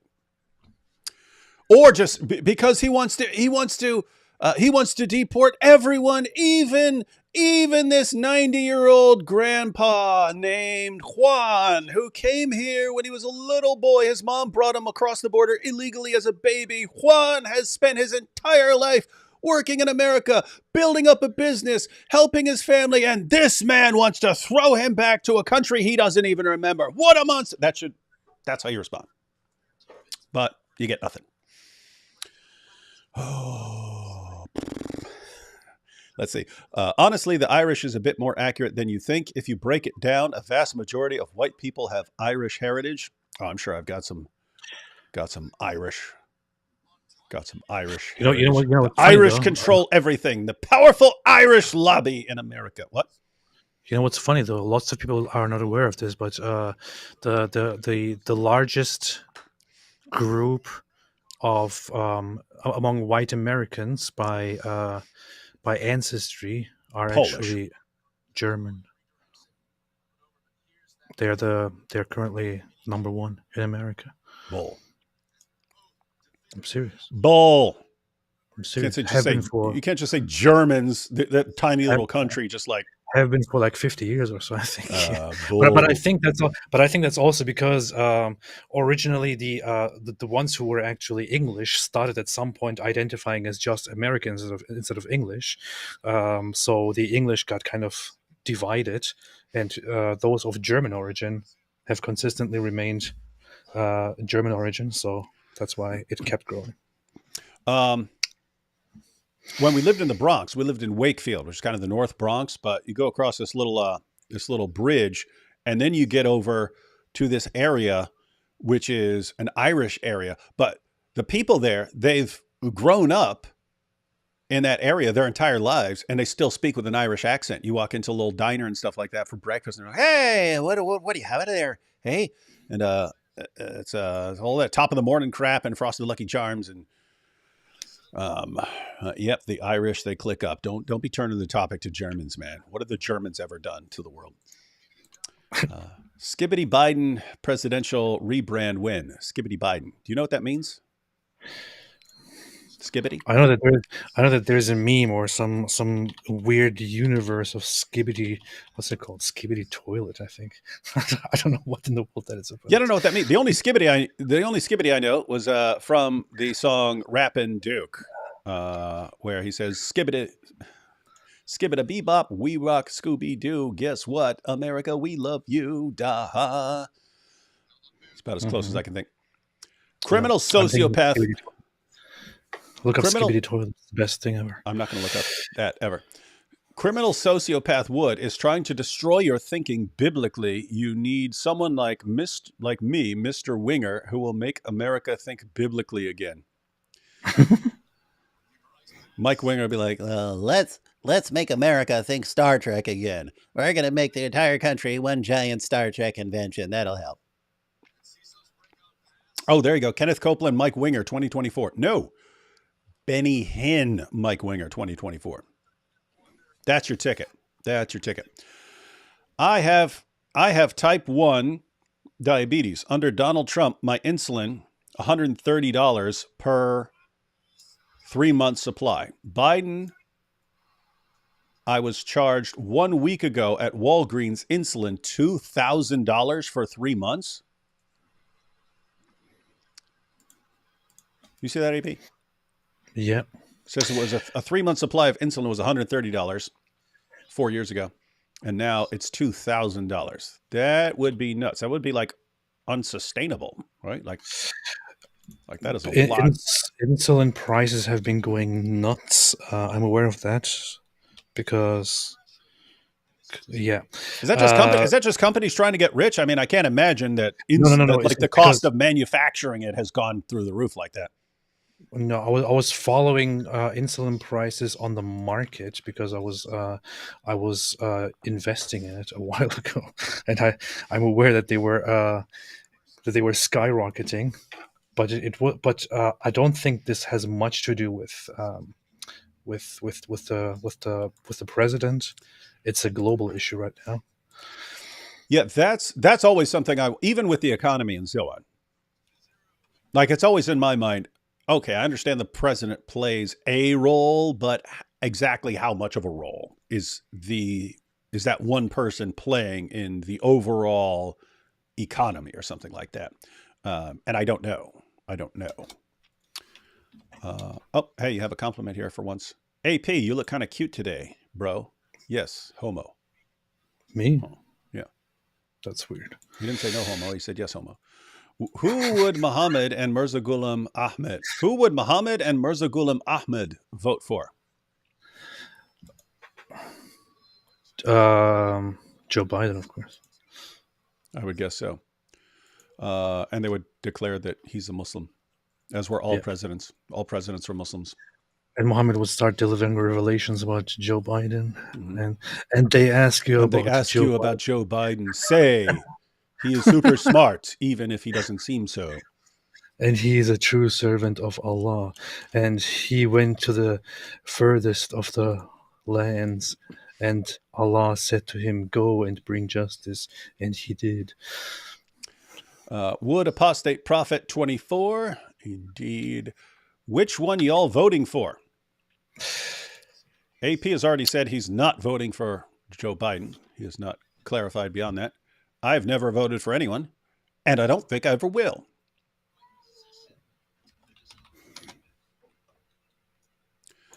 There is no Allah 411 like for La and Ma 415 his woof woof. I tried to read that accurately. I don't know if you're supposed to read it with the A's or the 4s. Hey, David, I put some Chat GPT thumbnails on your Act 17 community app of you sitting in a tree with Ali Dawah. Okay, I'll check those out. That's cute. He meant tapioca pudding. Oh, that was that Taplica or whatever that came up earlier. Biden does not have dementia. He just speaks with the beauty of the Quran. Dude, we should just share the clips of Biden and say he speaks with all the beauty of the Quran. Ash says, Dawood, did you ever drop the soap in prison? Lol. And what would happen if someone dropped the soap? What to do in that situation? Love you guys. Lol. Yeah, that's kind of a myth. That would not be the place to do something. Soap is slippery. I'm sure lots of inmates drop the soap. Never familiar with anyone getting banged because he dropped the soap. It is a fact. It is a scientific fact that whenever you drop soap Yes, in some prison, guy penetrates you. somebody approaches, even if there's nobody around, somebody approaches and does it.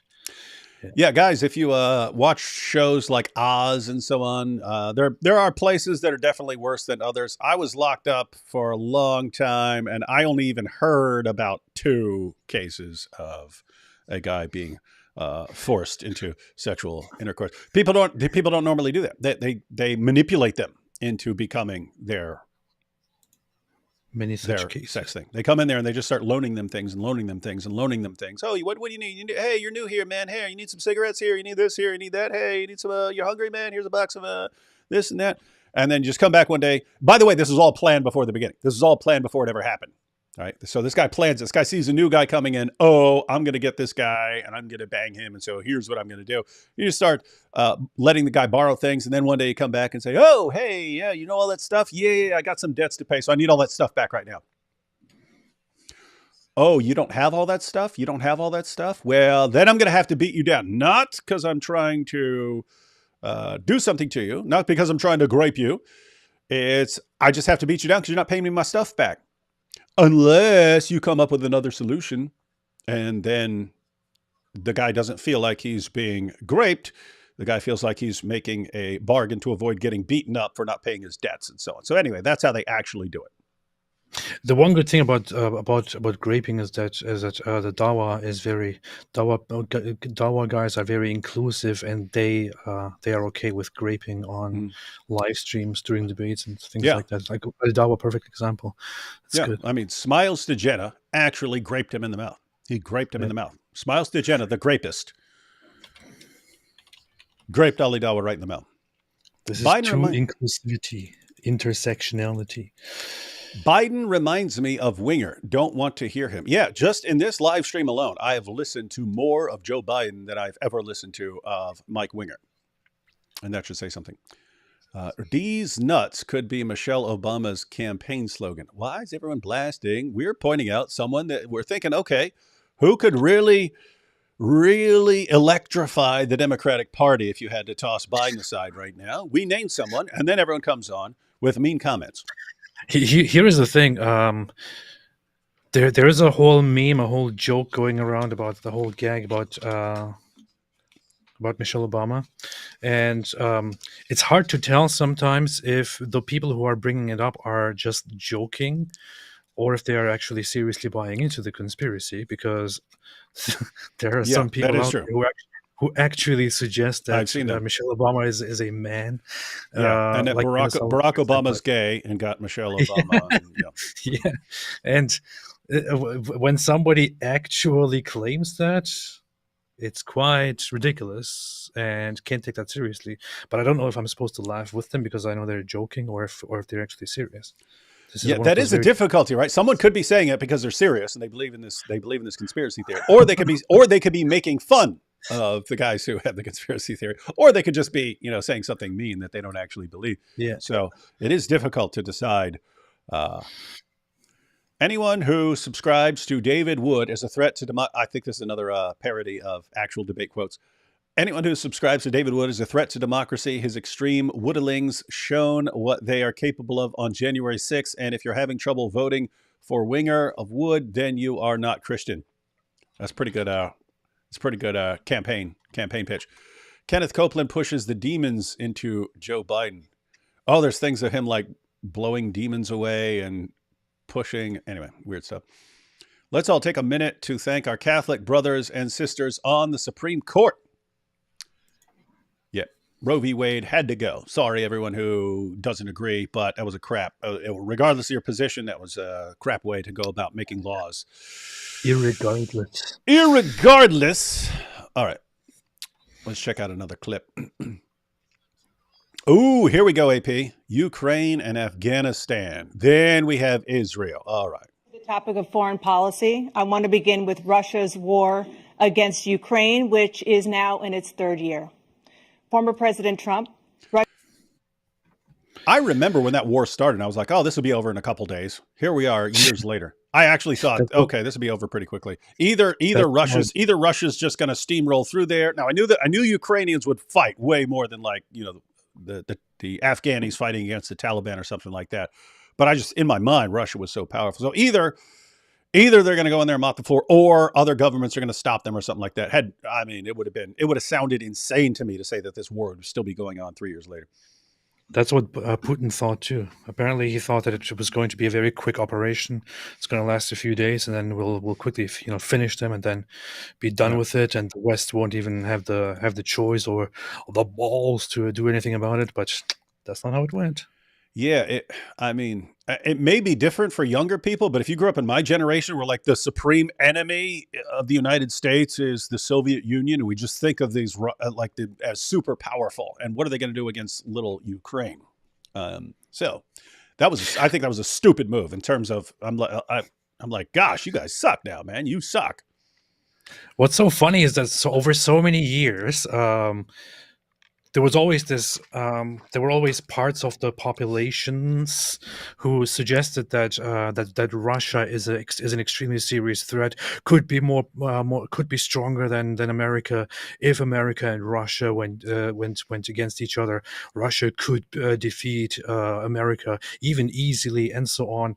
And lots of other people always thought, "What in the world are you talking about? That's nonsense." And we see it right now. We see it right now. They can't handle Ukraine with, to be fair, with the West putting in a lot of support and sending in a lot of equipment and all that. But they are essentially fighting the people of Ukraine, and they can't really handle it because military in the West, military in America, and military in Russia don't compare. In Russia, people don't go to the army because they are hired and given great standards and retirement and all that. They go there because they have to. They are part of the military forcefully under very terrible circumstances, barely have anything to eat, don't get proper payments, and so on. You can't compare these armies. Mm-hmm. And on the other hand, you have Ukraine fighting for their independence. Mm-hmm. And whatever you agree, whatever you think about every other issue, my view of Russia's military might has gone down significantly. My view of Ukrainians' ability to stand their ground has gone up significantly. Again, I knew Ukrainians would fight way more than like the Afghanis would fight and so on, but did not think they'd. Like, if you had said, hey, will they be able to continue fighting a 3-year war against Russia? I'd be like, well, are you insane? They're not that tough. Wrong. I haven't been here for the whole stream. Have any Trump Dawa guy comparisons been made? I don't know about the chat. We haven't made any because AP is too, he's a MAGA guy. Even Ruth Bader Ginsburg said Roe v. Wade was wrong. Yeah. It's funny how David can't decide if I'm supporting Biden or Trump. Super duper wingaling. Golf. Who's winning? Not the wingalings. They will always be losers. Norma McCorvey, Roe v. Wade, later became a Christian and very much pro-life. Biden rizzing the Grim Reaper with this one. That's messed up. I almost understood that one. I think I had like 90% understood that one. Trump won. The vociferousness he showed displayed the human impotence towards belligerence can beat the ultra-crepidarian charlatan Joe Biden. That is the most large number of syllable words ever in a comment. All right, let's wait. I imagine Mohammed Hijab actually sits down and does sit down and read for hours and memorize and try to repeat to himself synonyms. Mm-hmm. Yeah, that's what he does. Pusillanimous. Pusillanimous. Russian President Vladimir Putin says he'll only end this war if Russia keeps the Ukrainian territory it has already claimed and Ukraine abandons its bid to join NATO. Are Putin's terms acceptable to you? First of all, our veterans and our soldiers can't stand this guy. They can't stand. Did you see that? Did you just see that? I'm just gonna let him talk. But hey, here's what Putin says. One, he wants the territory in Ukraine that they've already taken. So in order to end this thing, he wants the territory the Russians have already seized, and he wants guarantees that Ukraine is not going to join NATO. What do you think about this? Veterans can't stand this guy. This is awesome, man. This is awesome. They think he's the worst commander-in-chief, if that's what you call him, that we've ever had. They can't stand him. So let's get that straight. And they like me more than just about any of them. And that's based on every single bit of information. As far as Russia and Ukraine, if we had a real president, the president that was respected by Putin, he would have never invaded Ukraine. A lot of people are dead right now, much more than people know. You know, they talk about numbers. You can double those numbers, maybe triple those numbers. He did nothing to stop it. In fact, I think he encouraged Russia from going in. I'll tell you what happened. He was so bad with Afghanistan. It was such a horrible embarrassment, most embarrassing moment in the history of our country, that when Putin watched that and he saw the incompetence, that he should have fired those generals, like I fired the one that you mentioned. And so he's got no love lost. But he should have fired those generals. No general got fired for the most embarrassing moment in the history of our country, Afghanistan, where we left billions of dollars of equipment behind. We lost 13 beautiful soldiers, and 38 soldiers were obliterated. And by the way, we left people behind, too. What? But why is he not answering the question? Yeah, here, this is a weird situation because he's making an important point. I don't know exactly. Well, let me put it this way. So the point that he's making is that people, similar to what Russia's going through right now, that people thought Russia's this massive power. People like me thought Russia's this massive powerhouse that will just demolish a place like Ukraine with no problem at all. And then you look at it and say, whoa, they're actually weaker than we thought. He's pointing out that that's similar to what happened with the United States in Afghanistan, that everyone thinks, oh, the United States, most powerful nation. Afghanistan, it's a joke. And then wait a minute, the Taliban actually won and made the United States leave, and in disgraceful fashion, and leaving all this billions of dollars of equipment behind. Are you serious? Are you serious? And he's saying that sent a message to the rest of the world, guys. The United States is weaker and more incompetent than you realize. If a backwards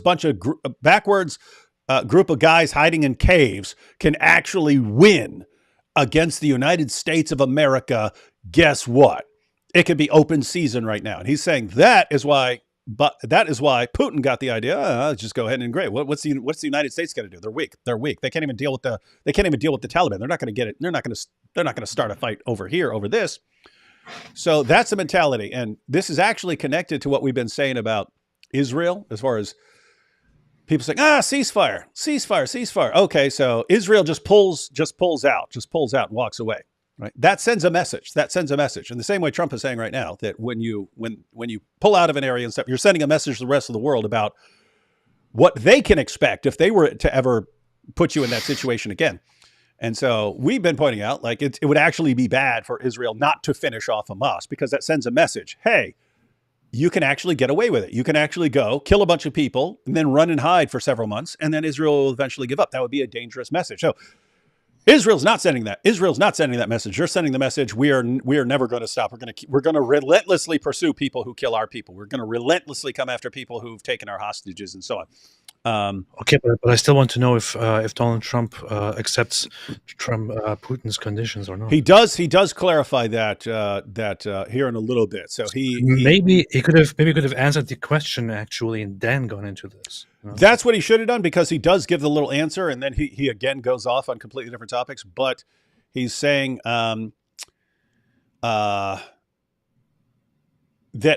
his response to hey. Are these acceptable terms for ending this war? His response is, the war never should have happened. And the war only happened because my opponent is weak.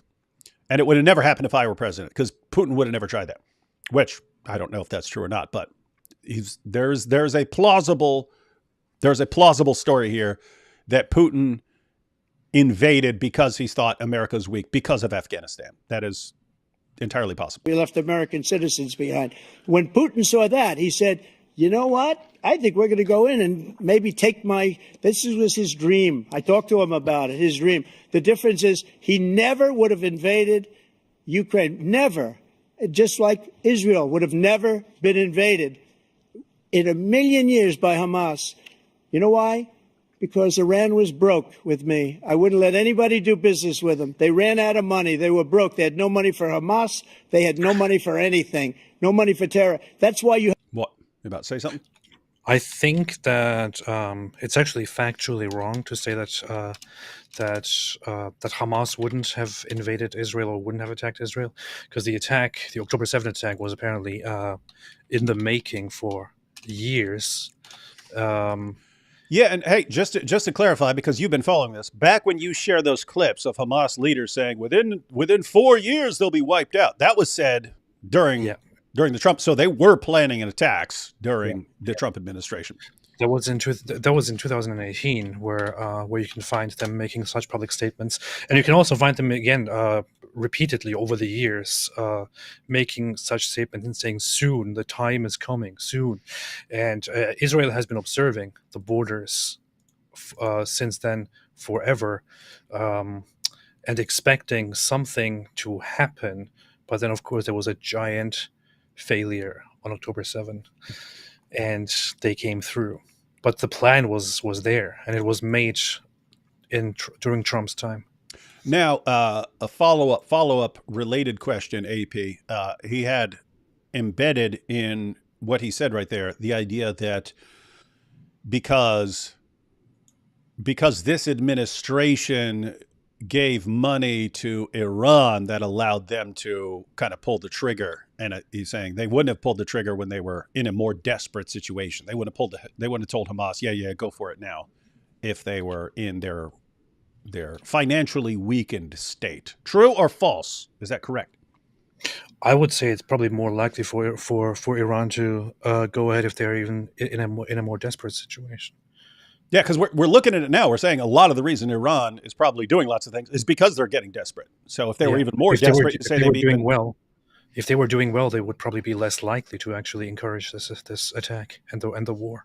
What they're doing is mostly what they're trying to rile up the Middle East because they are not doing very well. So, guys, you just heard it from the apostate prophet here. The reason Iran is going off on everybody is because they're so weak and they have all these financial problems. So what we should do is shower them with money and power and weapons, and then they won't want to attack anyone. You just heard it here. You heard it here, folks. Yes, the apostate prophet solution to bring about world peace. Yes, totally. No terror at all during my administration. This place, the whole world is blowing up under him.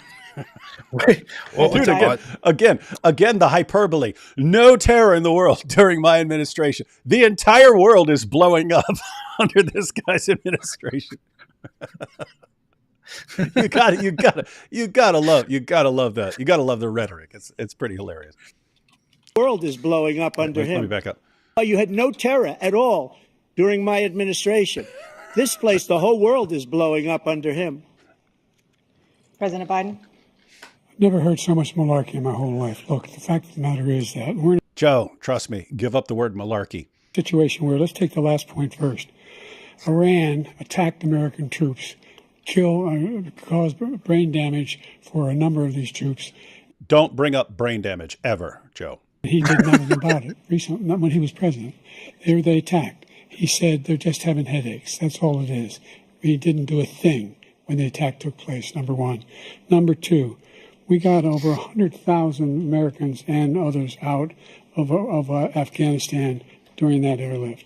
Number three, we found ourselves in a situation where, if you take a look at what Trump did in Ukraine, this guy told Trump, do whatever you want, and do whatever you want. And that's exactly what Trump did. Did you catch that? That he's reversing the names. He's saying, Biden told Trump, he's saying Putin told Trump, do whatever you want, and that's what Trump is doing, so he invaded. He's mixed up that, unless I completely misheard that. He's saying Trump invaded. Hang on, let's back this up. This is messed up. Number 3, we found ourselves in a situation where, if you take a look at what Trump did in Ukraine, this guy told Trump, do whatever you want, and do whatever you want. And that's exactly what Trump did. To Putin encourage him to do whatever you want. He said Putin encouraged him to do whatever you want, and that's what he did. He just said it. He said Putin encouraged Trump to do whatever you want, and that's what Trump did. Trump invaded Ukraine. Look what Trump did in Ukraine. Trump, he said to Trump, just do whatever you want, and Trump did exactly that, and he invaded Ukraine. See, this is not good, guys. Trump invaded Ukraine. You want, and do whatever you want, and that's exactly what Trump did. To Putin, encourage him to do whatever you want. Get out of Ukraine. And he went in. And listen to what he said when he went in. He was going to take Kyiv in 5 days. Remember? Trump was going to take Kyiv. Soviet Union. That's what he wanted to reestablish. That's what Trump wanted. Kyiv. And he, in fact, didn't do it at all. He wasn't able to get it done. And they've lost thousands and thousands of troops, 500,000 troops. President Trump, I never come back said to you that. for 1 minute. I just want to go back to my original question, which is, are Putin's terms acceptable to you? Keeping the territory in Ukraine? No, they're not acceptable. Thank you. Hey, I stopped it there, but that's all he said. He goes, no, they're not acceptable, but it's a war that never should have happened. It only happened because he pivoted. Well, it's at least he responded.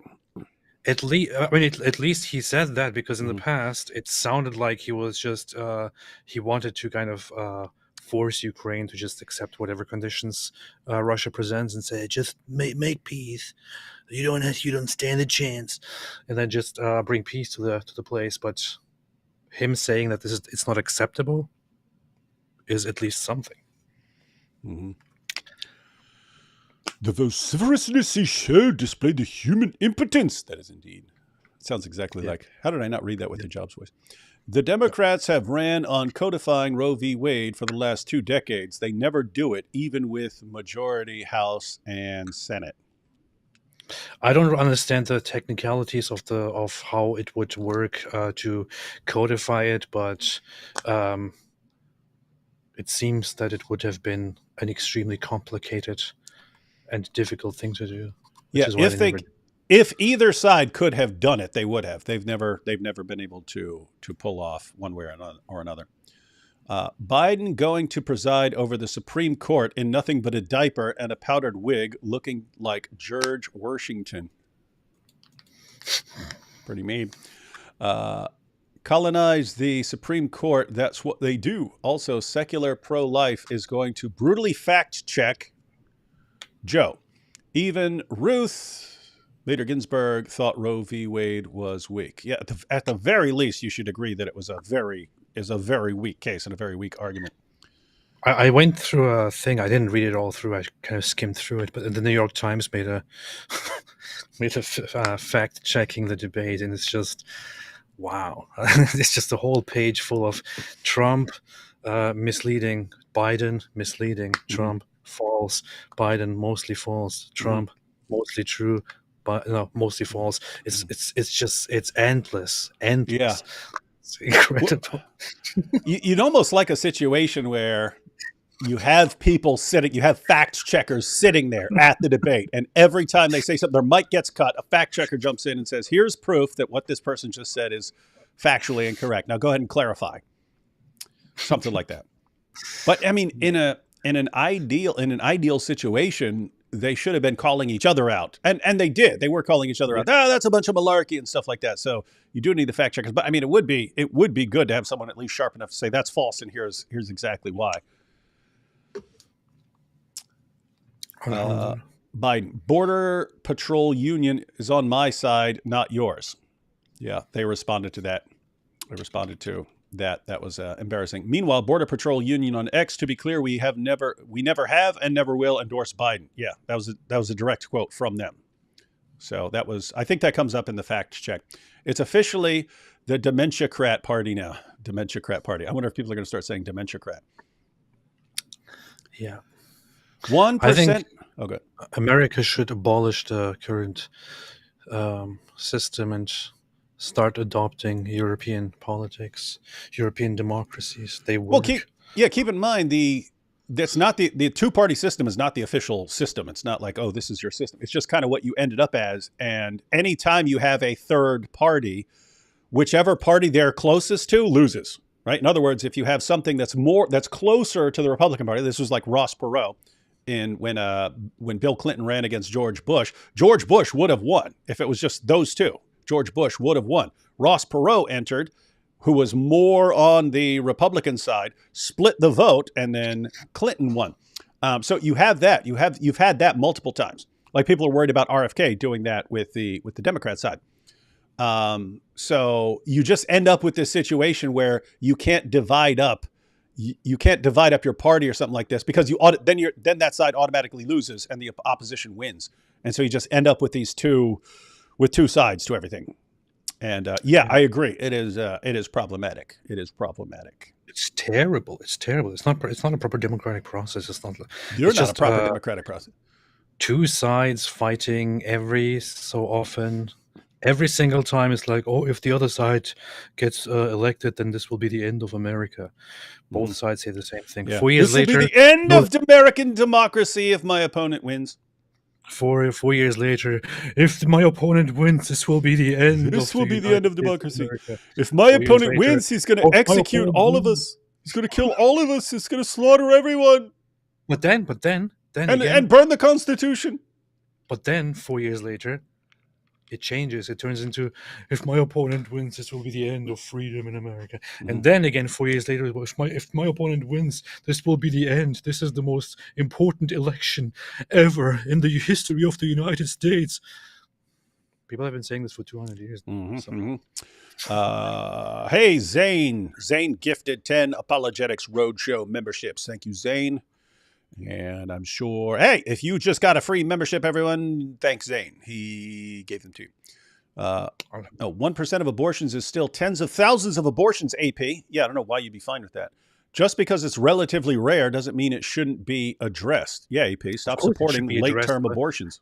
No, of course it should be addressed, but it's when one side makes the whole conversation always about that, as if that was at the core or at the center. That's where it becomes problematic. Yeah, you'd have to say for one side, for the pro-life side, their strongest point would be about late-term abortions. Like we look at how barbaric this is. That's what they want to point to. And if you're on the opposition side, you want to your strongest point is cases of the exceptions. What about rape or incest or something like that. And then you'd want to say, why are you going to outlaw really early abortions when there could be all these various issues and so on? But the issue was Trump walked away having made his strong point, and Biden didn't.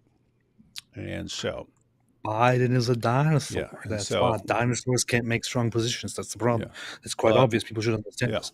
Yeah, and we should all understand that, and we can all condemn AP for his constant, endless support of late-term abortion.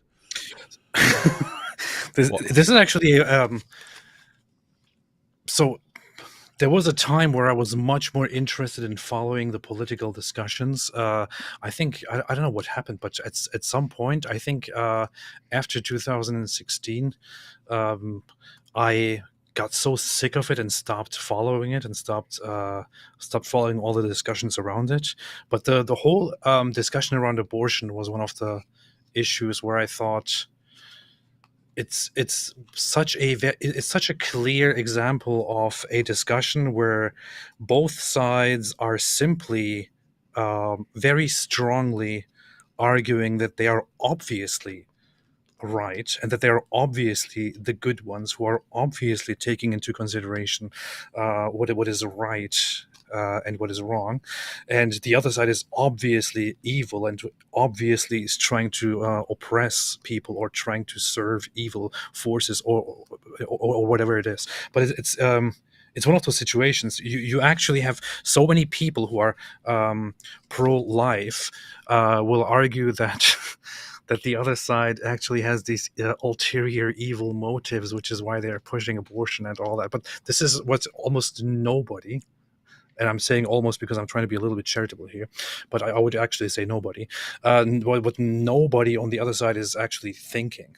And then on the pro-choice side, you have this whole idea that, oh no, we are for freedom, and we are for a woman to make her own choice. But the other side, they want to oppress women. That's why they are doing this.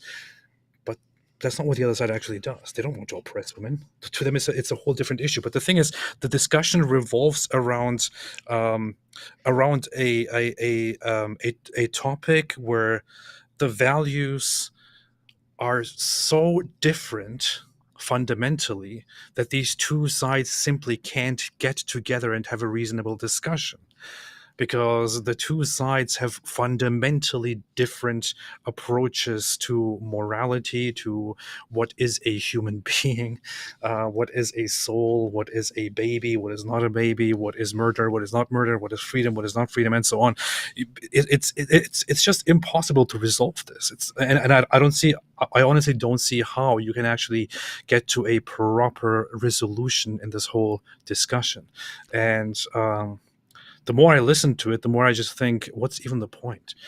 Both sides will simply argue forever that they are obviously right and that the other side is obviously wrong. That's it. It's kind of like discussing with. I'm going to give a very based example, but it's like people who eat meat trying to discuss with Hindus who are extremely anti-eating beef why it's totally fine to eat beef. You can forever say, hey, this is my right and there's nothing wrong with it. This is,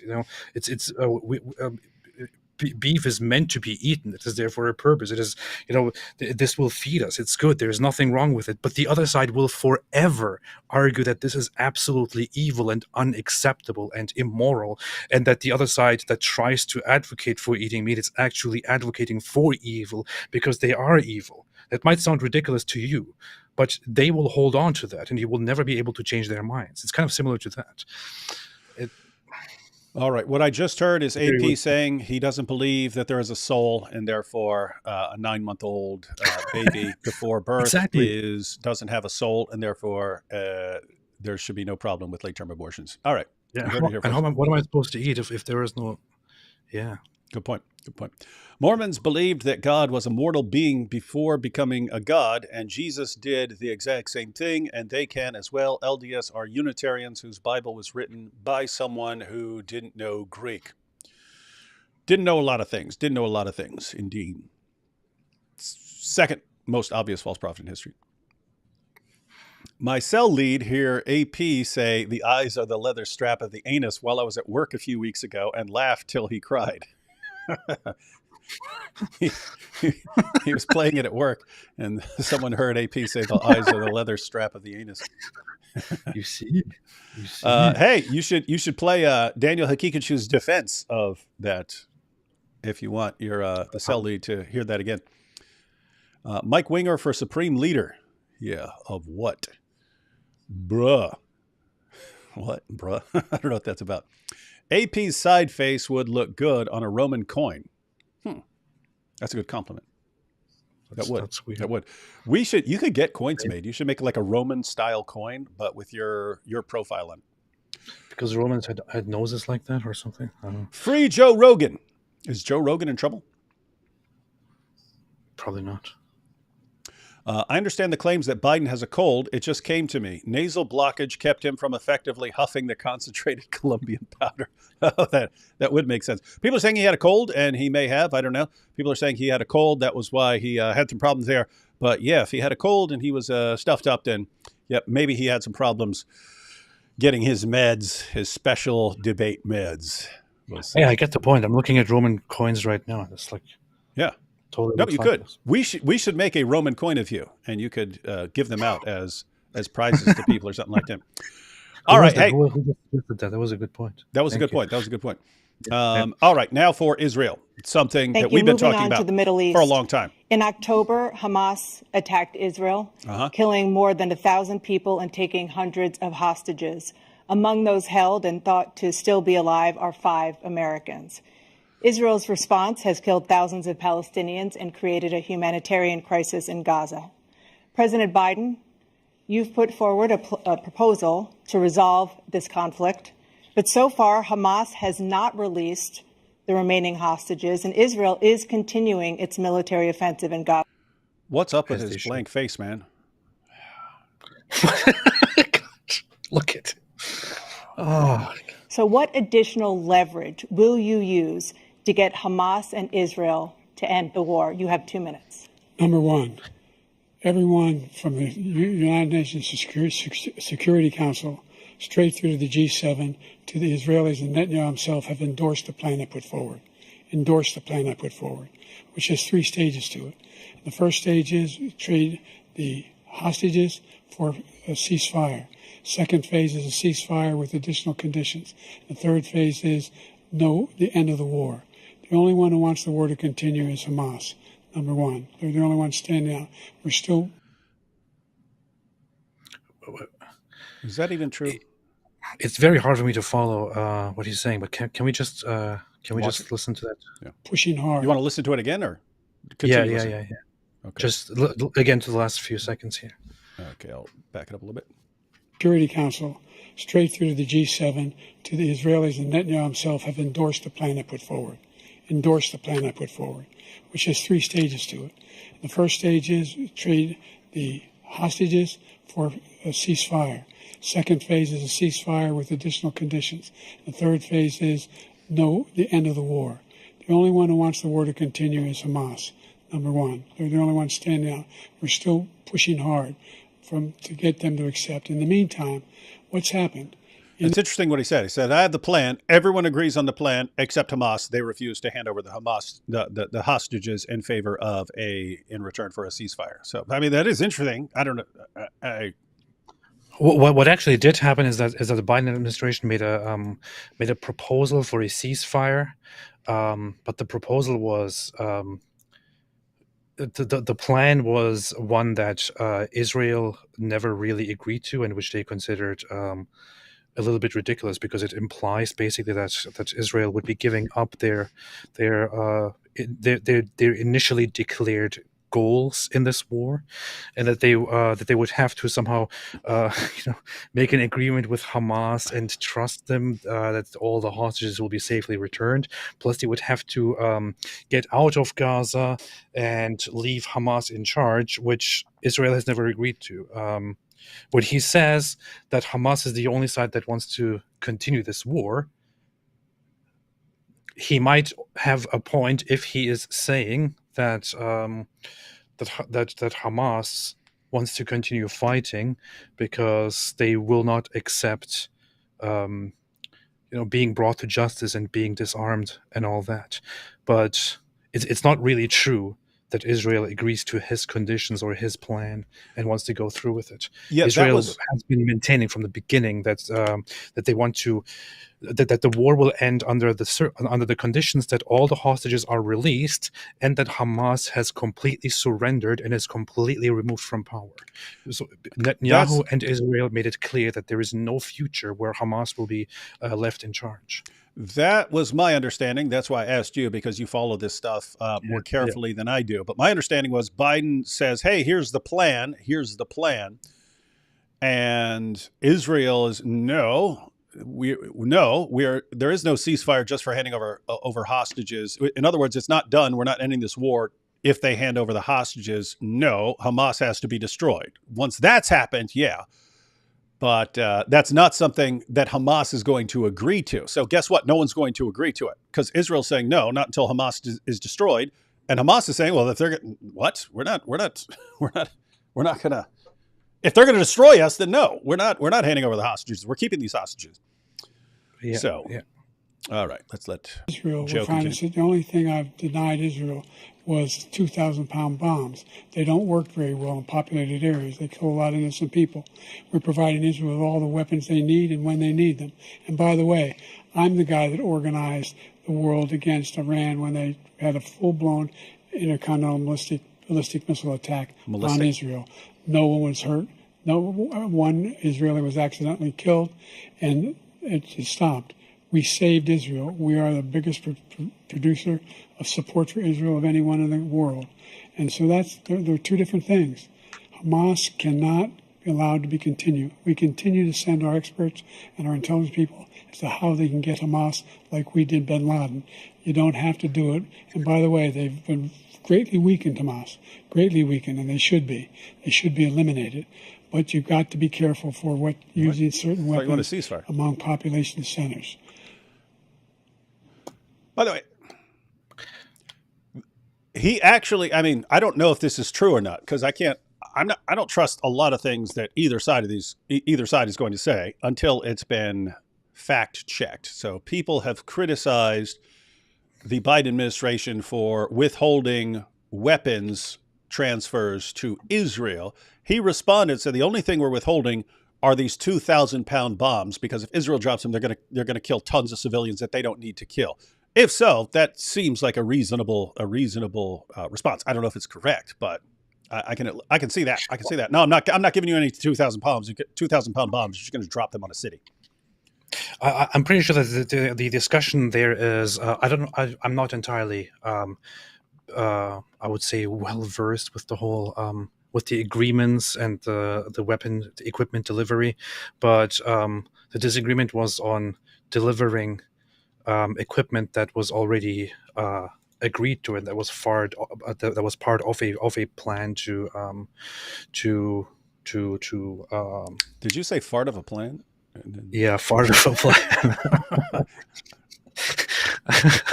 I was trying to continue. You've been watching Biden too long, man. You've been watching Biden too long. Man, I was just going somewhere with my thoughts, but then I said, "But no, I it's because I misspoke. I tried not to pay attention to it and just to keep going, but then I'm like, I got stuck and completely lost my train of thought." Too late. That's the only zinger from this entire live stream. That's the part that gets clipped and put all over Twitter. Man, yeah, whatever, man. How to destroy the apostate prophet. Okay, well, here we have this is actually another part that's been clipped, is him referring to Joe Biden as a bad Palestinian or something like that. Let's check this out. To Ukraine for 1 second. We have an ocean separating us. The European nations together have spent $100 billion, or maybe more than that, less than us. Why doesn't he call them and say, you got to put up your money like I did with NATO? I got them to put up hundreds of billions of dollars. The Secretary General of NATO said Trump did the most incredible job I've ever seen. They wouldn't have any. They were going out of business. We were spending almost 100% of the money was paid by us. He didn't do that. He's getting all. You got to ask these people to put up the money. We're over $100 billion more spent, and it has a bigger impact on them because of location, because we have an ocean in between. You got to ask them. As far as Israel and Hamas, Israel's the one that wants to go. He said the only one that wants to keep going is Hamas. Actually, Israel is the one, and you should let him go and let him finish the job. He doesn't want to do it. He's become like a Palestinian, but they don't like him because he's a very bad Palestinian. He's a weak one.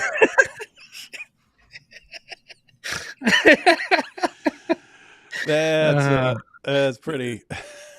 Aside from, I think we should actually play this again. But aside from being the typical Trump response and being funny in responding to what Biden is saying here, he actually represented one aspect of it correctly. Biden makes it look like, oh yeah, we figured it all out. We created a plan with a ceasefire agreement, and Hamas, rejecting it. That's why, that's why it's not working.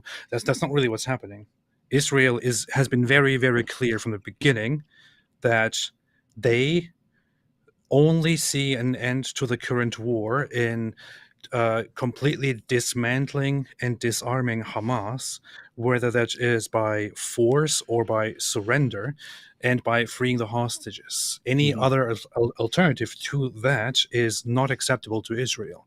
And of course, Hamas tries to act like they are actually a legitimate party to have discussions with, and they want their own nice conditions to this war. And they also demand that Israel immediately backs out of Gaza, goes back behind their borders, and everything returns to normal. And then they return the hostages, and then they will get ready to attack once again in a few years or in a few months. Obviously, that's not going to work out. And Trump is accurately actually pointing out here that that Israel does want to continue the war, because they should continue the war, because their goal is to destroy Hamas, because that is the only reasonable solution here. There is no future, there is no peaceful future with Hamas still in charge of Gaza. It is not possible. It is short-sighted and stupid. Israel should be fully going through with this, shouldn't be stopped by the rest of the world, should be going through with this and should destroy Hamas. That's the only way this can be resolved. Yeah, guys, so everyone get your minds around this. The reason there's still a war going on after all these months is because, on the one hand, Israel is saying we are not stopping until Hamas is destroyed and we get our hostages back. And so Hamas understands, wait a minute, there is no end to this until we're destroyed. Therefore, we can just keep going. We just need to keep going as long as possible. And so that's why things are going the way they are. I think if Israel would say, okay, we're going to pull out and let things go back to the way they were and Hamas is in charge, I think Hamas would accept those conditions, but that would just be ridiculously stupid on the part of Israel. And that's why they're not doing it. They don't want to send that message to future generations of jihadis. And so, Biden, no one cares about your plan here because it has nothing to do with reality. But yes. Wait, you said you wanted to. Oh wait, hang on. I got a tweet by Sneeko here because Trump just called him a Palestinian, but a bad Palestinian. Here's Sneeko. Sneeko said, "Someone in this world-class, world champion political commentator Sneeko said someone in Trump's circle needs to tell him Palestinian is not an insult. This blatantly reveals his view on the genocide. Disappointing." Free Palestine. Thank you. Someone had to say it, Sneeko. What a moron, Sneeko. This is the funny thing. There is this circle of these idiots right now, like Sneeko and some of the other the gropers and the other people who are kind of dissenting from the conservative view and going all anti-Jew and anti-Israel and saying, oh, Israel is evil, free Palestine. And these people, many of them will actually change their views on the conflict once Trump is president, and he then declares his support for Israel and actually gives his support to Israel. Many of these people who are currently totally anti-Israel and pro-Palestine, they will change. They will change. They just like to go against the flow. They like to go against the current. They like to be the opposition. But they also support Trump. And if Trump does what he does, then they will change as well. And these people should know. Trump has been historically viewed as a very pro-Israel president. It is Trump who also did the whole thing, the embassy. Moving the embassy to Jerusalem. We saw that when we went there, right? And he's very much respected and honored for that.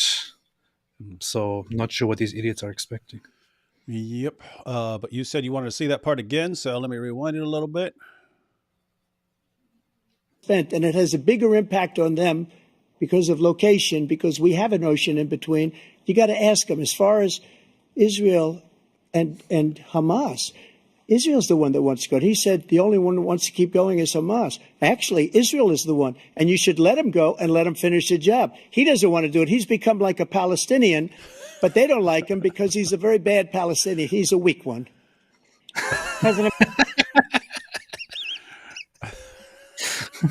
What a weird. It makes me kind of happy to see Trump say that Israel wants to keep going and they should.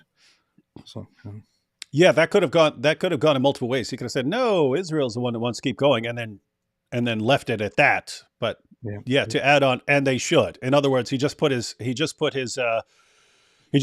down and said Hamas needs to be destroyed, and there shouldn't be any ceasefires or anything else until Hamas is destroyed. Biden, you have a minute? I've never heard so much foolishness. This is a guy who wants to get out of NATO. Are you going to stay in NATO? He's going to pull out of NATO. Now, did you catch that? That's something people are pointing out. He asked him, "You going to pull out of NATO?" And he goes like that. I heard so much foolishness. Watch this. This is a guy who wants to get out of NATO. Are you going to stay in NATO? He's going to pull out of NATO. Yeah. His face. I've seen people respond to this that Trump's goal is to have European nations paying what they're required to pay to support NATO, and that he's a negotiator. So the theory is that he doesn't want to pull out of NATO. He just wants to make it seem like that's a totally good option to pull out of NATO unless they start paying money. But I don't know. I don't know the details. The idea that we have our strength lies in our alliances as well. It may be a big ocean, but we're ever able to avoid a war in Europe, a major war in Europe? What happens if, in fact, you have Putin continue to go into NATO? We have an Article 5 agreement. Attack on one is attack on all. You want to start the nuclear war he keeps talking about, go ahead. Let Putin go in and control Ukraine and then move on to Poland and other places. You just heard it. That would start a nuclear war, folks. See what happens then. He has no idea what the hell he's talking about. And by the way, I got 50 other nations around the world to support Ukraine, including Japan and South Korea, because they understand that this kind of dislocation has a serious threat to the whole world peace. No major war in Europe has ever been able to be contained just to Europe. Trump quite recently said that that the U.S. under his administration has no plan to dismantle or leave NATO, but that the U.S. is definitely part of NATO, and that NATO is strong together, as long as, however, European nations keep up their responsibilities and contribute to it, other than America just running it and funding it. President Trump, just to follow up, would you support the creation of an independent Palestinian state in order to achieve peace in the region? Would you support the creation? I don't recall what he said, but I'm wondering if he's going to answer. Would you support the creation of an independent Palestinian state? I'd have to see, but before we do that, the problem we have... Did you see what he just said? I'd have to see. And then he goes on, right? But which, by the way, is correct. Matter of fact, that would be my answer. That would be my answer. If you said, hey, would you support the creation of an independent Palestinian state? We got to see what the deal is, and what the status, and what the deal's going to be, and what precautions are going to be taken. You need to see a lot. You'd have to see a lot of changes. You'd have to see a lot of changes in that area, and there would have to be all kinds of precautions before you could even think about that. So guess what? What he just said, I was about to point out, I just pivoted to another topic and so on, but what else could you say? I'd have to see. We'd have to see what changes are made to see if that's even possible. But he goes on. See Al-Lat and Al-Manat, Al-Uzza. Of an independent Palestinian state in order to achieve peace in the region? I'd have to see, but before we do that, the problem we have is that we spend all the money. So they kill us on trade. I made great trade deals with the European nations, because if you add them up, they're about the same size economically. Their economy is about the same size as the United States. And they were no cars, they don't want anything that we have, but we're supposed to take their cars, their food, their everything, their agriculture. I changed that. But the big thing I changed is they don't want to pay. And the only reason that he can play games with NATO is because I got them to put up hundreds of billions of dollars. I said, and he's right about this, I said, no, I'm not going to support NATO if you don't pay. They asked me that question, would you guard us against Russia, at a very secret meeting of the 28 states at that time, nations at that time. And I said, no, if you don't pay, I won't do that. And you know what happened? Billions and billions of dollars came flowing in the next day and the next months. So in your face, naysayers. Based. Based, very based. Some super chats here. Basers. Shawnee says, oh, we're on Jamie Raskin again. Someone I never heard of, but it's become an important political figure in the super chats. Jamie Raskin has walked out of intelligence briefings and completely lied about what was said. The man needs to be removed. So we have someone supporting Jamie Raskin and now the opposition. My big problem with Jamie Raskin is that I don't like his name. Yeah, dumb name. Time to drop the charade. Biden. Jamie can be a girl's name. Time to drop the charade, but unlike David or Ridvan, real men's names. Time to drop the charade, Biden fans. It's all over. Oh, yeah. I think they're dropping. I think that's what's it. They are dropping the charade. Like watching after the debate and them saying this was a disaster and so on, and like being realistic about it, and actually saying how are we going to get him to step aside, instead of just wow, he did such a great job. Most viewers said Trump was much better than Joe Biden, regardless of political affiliation. Democratic voters also said Biden did terribly, horribly. Nobody actually thinks he did a good job. I haven't seen a single person actually say that Biden was good. I heard Mike Winger writes doctrinally sound VeggieTales fan fiction. Also heard that he was seen riding a horse with both legs over one side. None of that would be surprising to me when it comes to that guy. Let's go, AP. Brazil scored. Now they only need 6 more to make up for the 7-1 against Germany. Gosh, people still watch that stupid sport, if we can even call it a sport. It's the only actual sport people in the world care about. Nobody cares about your college thing that you play at the college where you run around with a ball and bump into each other and then have brain damage for forever. Nobody cares about that. Football means you play with your foot. Yeah, and end up with a score of 1-0 in triple overtime. Right now, actually, so exciting. So exciting. But hey, when someone eventually scores a goal because everyone's like the goalie passed out because he's so bored, then we'll try and make it look exciting by just going goal.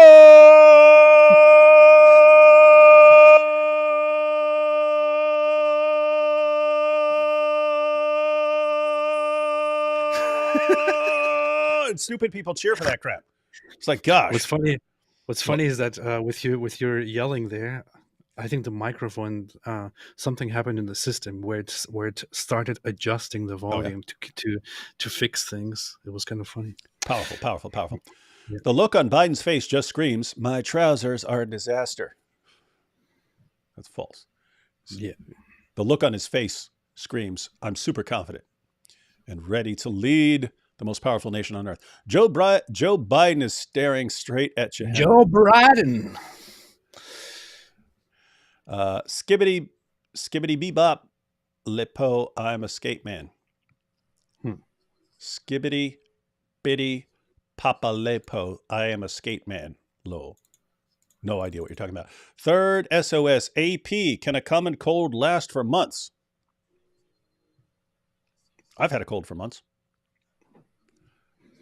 But I also don't sleep much, so I think my immune system. As a medical doctor, I must say that I don't think so. But it can. Hey, yes. Maybe we should get the Ahmadi doctors to answer for us. Well, Mirza Ghulam Ahmed says no, so it doesn't matter what the evidence actually says. I know you see somehow the world will change for me. Tukai cannot. Who said a golden shower under a golden sunshine? What is this? I don't know. Nuttis has your weird sense of humor. You know you won't be free until you yap while capping and see it through to the mugging. So make it right and feel so wonderful and be so wonderful. This is one of AP's fans. This is why we try to quarantine them to AP's channel. Lars says, love to hear. Something about UFC. watching you. No, uh, I do watch football right now. I'm mostly focused on the You mean Euro. soccer? Look at this. At the European, the European Championship, but I'm also following the Copa America, which is what I'm viewing on the side right now. UFC, no. I would watch UFC if I was gay, probably. Wait, so you watch literally the gayest sport in the history of humanity, but not the most masculine sport in the history of humanity? Why are you being so insulting and so degrading to You people? said some nonsense first. I corrected you. No, I'm not saying it as something bad. I'm saying if I was gay, even if I was interested in watching a bunch of naked men touching each other and grabbing each other and all that, I would probably watch UFC as well. I understand why all the gay men like to watch it, but and I respect that. I have nothing against it. Don't My son, misrepresent me. I'm just saying I don't like it. You know, it's a personal preference. My son Blaze wrestled all through high school.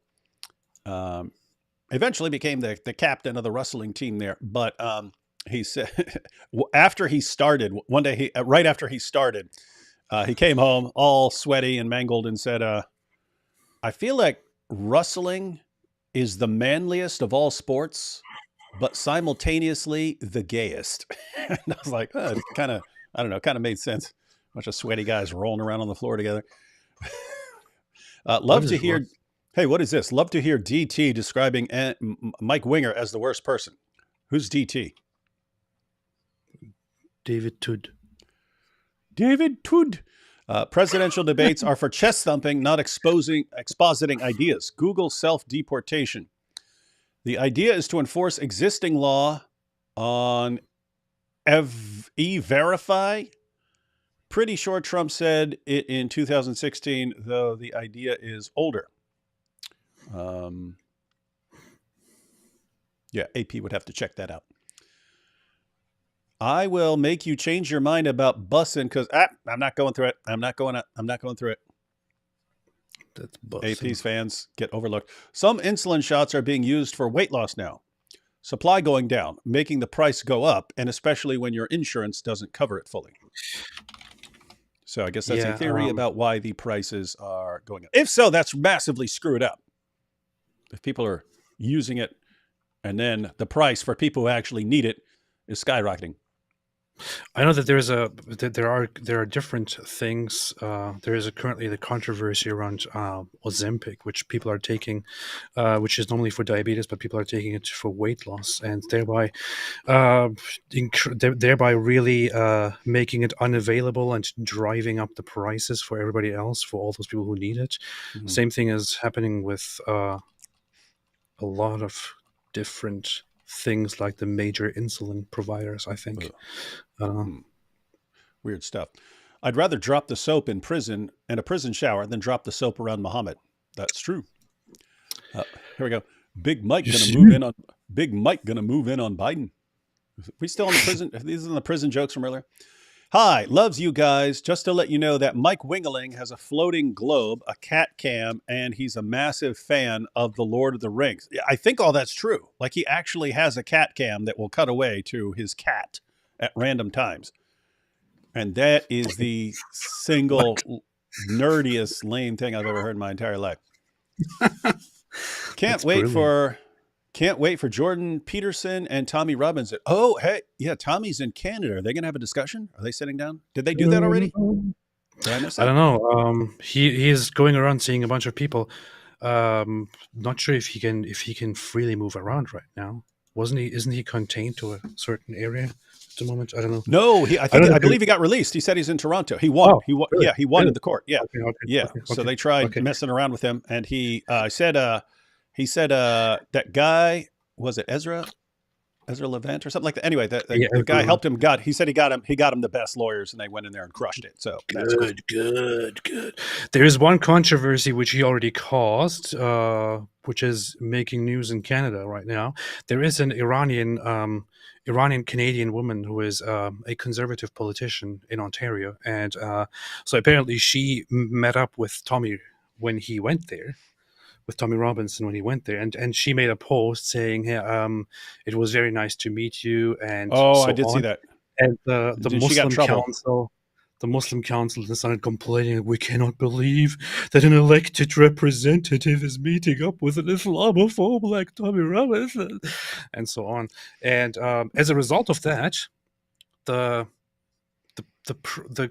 Conservative Caucus of Ontario actually expelled her and removed her from the caucus because of this, because she met up with Tommy Robinson. That's it. It's ridiculous, and It's it's pathetic. just because a Muslim council complained about it. Yeah, they came across as weak with that one, guys. This is how talk about manipulation. This is how they manipulate people. It's like, hey, here's a guy, and he's making some important points and has a lot of people behind him, and you greet him and, "Oh, did you know that he's an Islamophobe?" And, "Oh, please forgive me, please forgive me." The response should be, "Wait a minute, I'm not supposed to support him because he has a problem with Islam, but I'm supposed to support your prophet who had sex with a 9-year-old girl. Explain that." That's how you should do it, right? Wait a minute. If I should have a problem with Tommy over anything he's ever done in his entire life, go through his entire life, list everything he's ever done. Then we'll list the things that Muhammad did. And you're saying I should be against this guy for these things, but I should be for this guy, even though he's done things that are like 1 trillion times worse? That's how the response should be. And people would actually respect you more if you take a stand instead of backing down every time someone goes, "Oh, but that's an Islamophobe." And you go, "Oh, what? An Islamophobe? No, please control me. I'll be your puppet." Freaking cowards. What's funny is I actually I was in contact with that politician who was just expelled before.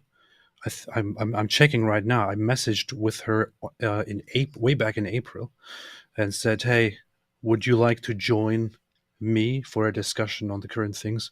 And she said, "Yeah, let's arrange something." So it's quite funny that this is happening right now. Maybe I can just invite her and talk about this. Yeah, well, it's not going to happen because you're an Islamophobe. Ooh, burn. Hey, She speaking of... just stood by it. She just said, after she was expelled, she said, "Well, whatever." Hey, check this out. Here's the old age clip. They asked him about being so old. Glad they asked that, right? Because it's kind of a weird question to ask. Hey, you guys are so old. We have to ask this because a lot of people are concerned. You guys are so freaking old. What are you going to do? And then these guys start talking about who's got the best golf game and all that stuff. Who's old? This is the debate, man. They're asking them about Trump and Biden being so old, and then they start trying to prove that they're the most virile. Check this out. Let's turn to concerns that voters have. What? People are saying that Trump and Biden are old? Yeah, I know it's weird because they're super young, but That's they ridiculous. bring this up as a concern. But their responses, I haven't watched the entire responses. I saw part of it, and then so I grabbed the clip, but this is hilarious. Let's turn to concerns that voters have about each of you. President Biden, you would be 86 at the end of your second term. Gosh, 86. How do you address concerns True story. Hats off for making it to 86.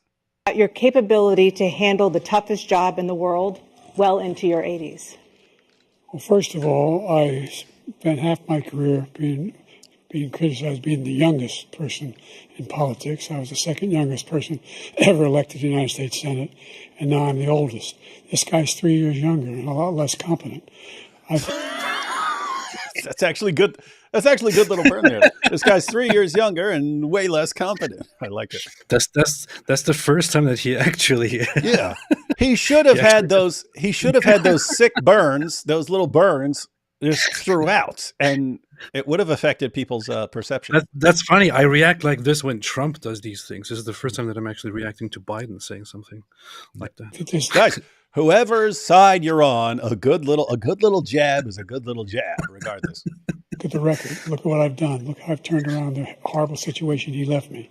As I said, 15 million new jobs, 800,000 manufacturing jobs, more investment in America, over billions of dollars in private investment in enterprises that we are growing. By the way, we brought an awful lot of people. Well, the whole idea of computer chips. We used to have 40% of the market. We invented those chips, and we lost it because he was sending people to find the cheapest jobs. The question is about you being so old, dude. So I went to South Korea. I convinced Samsung to invest billions of dollars here in the United States. And they're, Look at Trump. guess what? Those fabs, they call them, to build these chips, those fabs pay over $100,000. You don't need a college degree for them. And there's billions, about $40 billion already being invested and being built right now. Why are in the you United so States, old? That creating was the question. Significant jobs for Americans Hey, all over the world. you know what's funny? Well, You look at Trump's face, and what I see looking at his face is he already knows how this is being viewed. mhm, So he's just smirking and mhm. doing the face of like, you guys seeing this? Indeed. President Biden, you have 40 seconds left. Would you like to add anything? He ends and they go, you got 40 seconds left. You want to wrap up you want to add anything? Yeah, I would. The idea that somehow we are this failing country. I never heard a president talk like this before. We're the envy of the world. Name me a single Are you major too old? country That was the president question. who wouldn't trade places with the United States of America for all our problems and all our opportunities. We're the most progressive country in the world in getting things done. We're the strongest country in the world. We're a country in the world who keeps our word, and everybody trusts us. All of our allies and our those who he coddles up to, from Kim Jong Un, he sends love letters to, and Putin, etc. They don't want. See, that's it. That was another one. That was another one. He should have done that the entire time. He goes, Kim Jong Un, he sends love letters to. What? Dude, should have been doing that all along. Screw around with us. Thank you. Former President Trump, to follow up, you would be 82 at the end of your second It was term. kind of funny it was kind of funny that Trump was actually publicly flirting with Kim Jong Un when he was president. It was a Hey, funny thing kitty. to. Hey, you're way hotter than Melania because I like Asians. What do you say to voters who have concerns about your capabilities to serve? Well, I took 2 tests, cognitive tests. I aced them, both of them, as you know. He goes into the cognitive test that Joe Biden won't take. That's funny. We made it public. He took none. I'd like to see him take one, just one, a real easy one.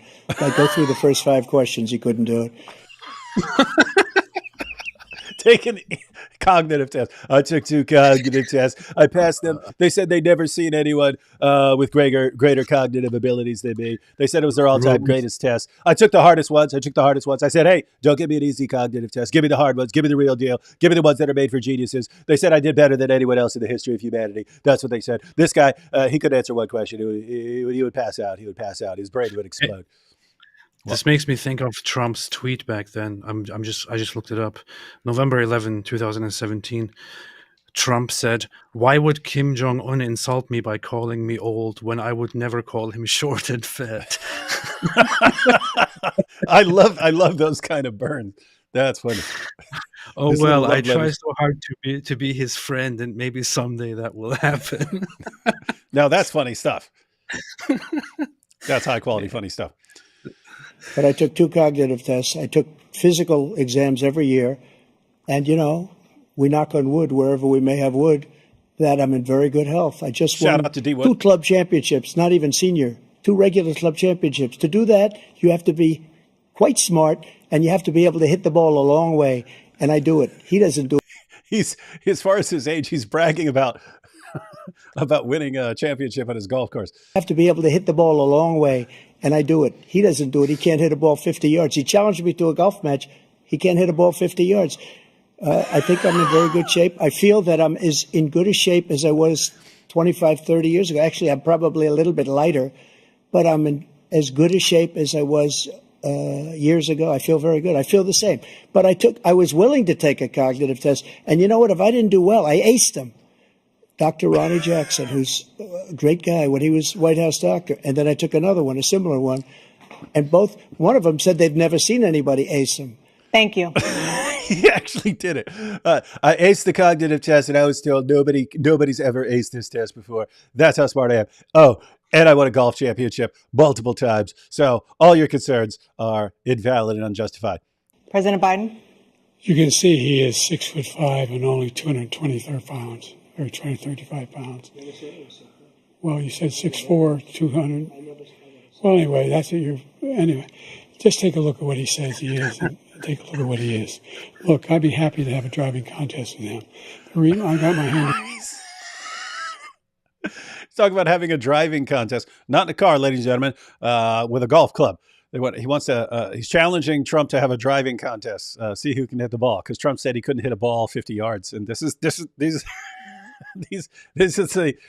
the candidates for president of the United States, ladies and gentlemen, talking about who can hit a ball the farthest. Have a driving contest with him. I got my handicap, which when I was vice president, down to a 6. And he's talking about his golf handicap, which I still don't know what that means, but he's saying he got his handicap down to a 6. All right. What I told you before, I'm happy to play golf if you carry your own bag. Think you can do it? Did you see this? He said, I'd be happy to play golf with you if you could carry your own bag. Do you think you could do it? This is Vice awesome. President, down to a 6. But by the way, I told you before, I'm happy to play golf if you carry your own bag. Think you can do it? That's the biggest lie. He's a 6 handicap of all. I was an 8 handicap. Yeah. 8. But I have, I've seen you swing. I know you swing. Okay, let's not act like children. President Trump, we're going to. Did you catch that? Trump said, let's not act like children. This is Donald. If Trump says you're acting. Look, watch it. Wait, play it again. Here it goes. It's an 8 handicap. Yeah. 8. But I have, how many? I've seen you swing. I know you swing. Okay, Let's you know not how act many like rounds- children. President Joe. Trump, we're going to. 21 turn- Let's not act like children. If Trump is, it's Donald Trump saying, let's not act like children. Oh boy, this is wow. Bad situation. But the thing is, I'm stuck on one thing though. Did he just make a joke about a boner? Where? Did he just make a wood joke when he No. said he said something like knock on wood wherever we may have wood or something like that? What does that mean? I don't know. Hey He said it was- Joe, want to come over here and knock on wood? He said knock on wood wherever we may have wood. Oh, boy. What does that mean? What does it even mean? That sounds like he's making a little joke there. I don't know. Don't know. Is Russia or China more dangerous to America? China. I would say China. I would say China The- long term. We've the all seen thing is, China's on the upswing. Russia's got other problems to deal with, and they can't even deal with Ukraine. I think China is just not actively being an actual danger because, contrary to popular belief, they are much more about the Chinese geography and their integrity in that region and staying strong in that region. Russia is a more imperialist country that has this whole thing. We are the leaders. Well, we are the leaders. But China is much more serious, I would say, as an opponent. If it came down to it, Russia is kind of a joke. Yeah, I would say the greatest threat to America is America. In other words, if you're going to have a problem with Russia or China, it's because America screwed up. I would say it's the Irish. Yeah, that and the Irish and the Jews. The fear of Russia is their nukes. Standard ground war was never a fear. I mean, it was back in the day. If you had to invade Russia, that never worked out well for people. People aren't voting for Biden. They're voting against Trump. I doubt this debate will have significant impact. It's a stupid debate. I think you're wrong. This will have significant impact because whatever the case was going to be, it was going to be pretty close. And so any shift or doubts about Biden can shift that. The point is you don't need to shift much. You need to shift by, if things shift by a percentage or two, that's a huge difference several months from now. But What doubts, man? I don't know. I think you just hurt a lot of people's opinion of Biden, who, again, like 4 years ago, he came out stronger than lots of people anticipated. Here, that didn't happen again. He came out way weaker than anyone thought, including Trump. Trump thought he was going to come out all hyped up on cocaine, whatever, Adderall, whatever, and didn't. Imam Biden getting abrogated after this. Yeah. He will be abrogated. That's Biden's what like they do. Elmer Fudd chasing Bugs Bunny. Elmer Fudd chasing Bugs Bunny. That's funny. Biden didn't sign up for a slaughter, but Trump said, "Hey, dementia, you're going nowhere. I got Biden for 90 minutes of playtime." We can settle this debating with a golf tournament since both candidates seem to be lying. America's future resting on a penalty stroke. That would be funny if they actually said, "Hey, we can't. We're both liars. We're both lying. So let's just settle this with the golf game." Barron Trump is 6'9". He's going to be our Gen Z king, is he? He's not 6'9", is he? What? Never heard that. That's taller than hijab. Muhammad tries to explain how he's a prophet. Jews and Christians. Whoa, it's true. It's true. Is he? 6'9". He's 6'9"? What the hell? How's he not playing basketball? Muhammad tries to explain how he's a prophet. Jews and Christians. I don't know what he just said, and frankly, I don't think he did either. Indeed. David, question. Who is most decroded? A, Biden, or B, Roe v. Wade, or C, AP? Roe v. Wade. B, most decroded. Feeling better. Hey, Solaria, feeling better. Glad to be here, even if late. Yes, we remember you were all suffering from a stomach bug. Good that you're back.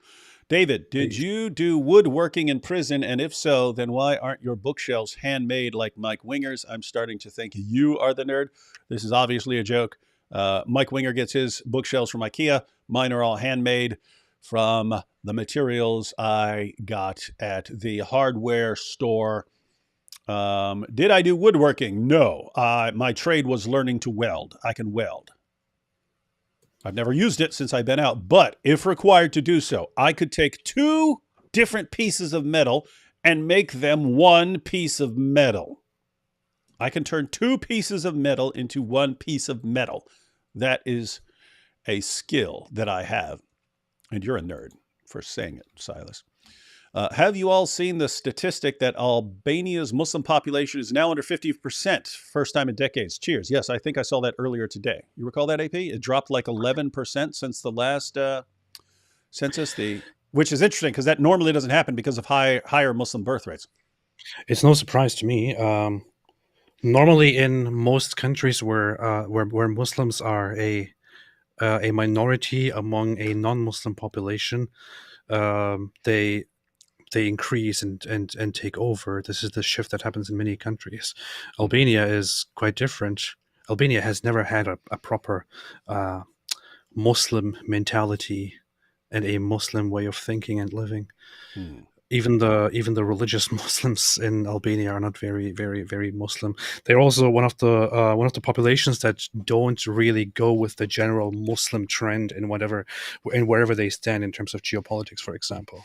And it has always been a great mix. I'm actually surprised it took this long. I thought it was already mostly non-Muslim. Yeah, if I recall these statistics that I saw earlier, the Muslim population was reduced by something like 11 to 11.5%, somewhere in there. The Catholic population dropped slightly by like 1.5% or something like that. The Orthodox population rose slightly by like 0.5%, but the non-religious, that was the big jump that accounts for what happened. If 11% of the Muslim population dropped, then that went somewhere, but they mostly went to the non-religious category. Yes, that's true. Albanians don't care much about religion in general. Yeah, they're dumb. That's the thing. They don't care. They have their relationship with religion is kind of ambivalent. They have had this whole thing where they're trying to exist as these independent, unique people, but they're being told to convert to this religion and that religion. They're like, just leave me alone, man. They've also been known as drinkers forever, which is actually people also say that about Bosnia. I think that that's the dilemma in Bosnia is that they are Muslims, but they also like to drink a lot. So why are you talking trash about Albanians, man? Albanians are based. best criminals, best gangs in Europe. Did David Wood's beard have the same effect as Riker's beard? Must be a Mike Winger fan because he's here asking Star Trek questions. Joe was meant to be on some Coke, but sadly Hunter found it first and replaced Joe's with Parmesan cheese, so that's why Biden was so out of it. That would explain things. Check out Black HX at wallbuilders.com and what Frederick Douglass stated of day 3, month 0, stay away from party of death. Prayers for USA. God is sovereign, in charge of rise and fall of nations. USA. Cameron said, besides Islam, crazy Mormon stuff is my second favorite obsession. Do ex-Mormons and ex-Muslims ever talk or collaborate? Much overlap or different barrel of fish? Lot of overlap. I've seen that from lots of people who study both. They bring up the similarities, but I've never studied Mormonism much enough to really comment. But it would be good to sit down with someone who knows a lot about Mormonism and bring up the comparisons. I actually talked to an ex-Mormon on my channel before.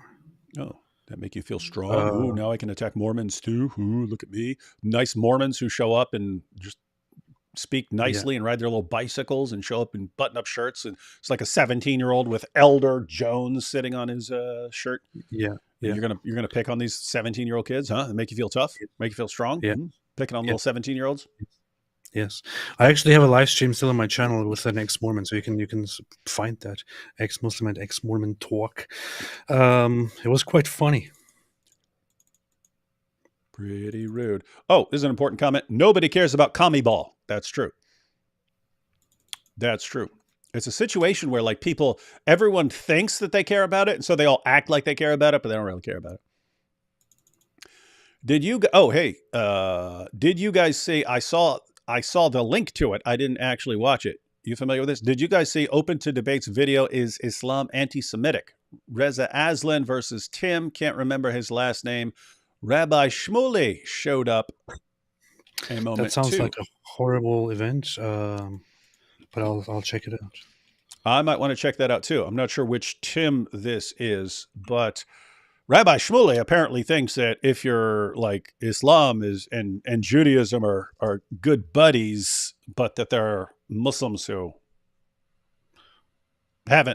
don't realize, like they're bad Muslims. They don't realize that Islam is all about peace and tolerance or something like that. Sounds like that's what he thought in the past. I'm wondering if the past year has changed his perception. When I heard him say that Islam is actually, Islam is not at fault. Islam is a good religion and all that. I thought, that sounds a little bit dumb. That's a little bit of a dumb thing to say, but a little bit irresponsible. But yeah, I don't know. Yeah, I'm seeing it right now. Is Islam anti-Semitic? 1 hour discussion. That's not bad. 10,000. That's it. Yeah, we can review that. I can guarantee you, Reza Aslan is spouting some complete nonsense. That guy's can't stand that dude. He's one of the worst. He's one of the worst of the worst. Literally. Quite frankly, yes, Biden should step aside. Honestly, I'd prefer if both would. That would be the healthiest option for the polity. Unlikely, sadly. Yeah, I actually prefer candidates who, if they win, even the opposing side is going to respect them. So there were Democrats who respected Ronald Reagan. There were Republicans who respected, Bill Clinton, apart from the Monica Lewinsky stuff. You had people who could say, okay, even though this guy won and he's not our guy, we can still respect him. Why do you have to bring up Monica Lewinsky? Why don't you have to bring the issue, Solaria, is I'm not sure you can have that anymore. Because as populations polarize, people aren't going to want to elect someone unless the person is completely reprehensible to the other side. You don't want a candidate that the other side might have the slightest bit of respect for. You want someone who is going to be a complete abomination to the other side.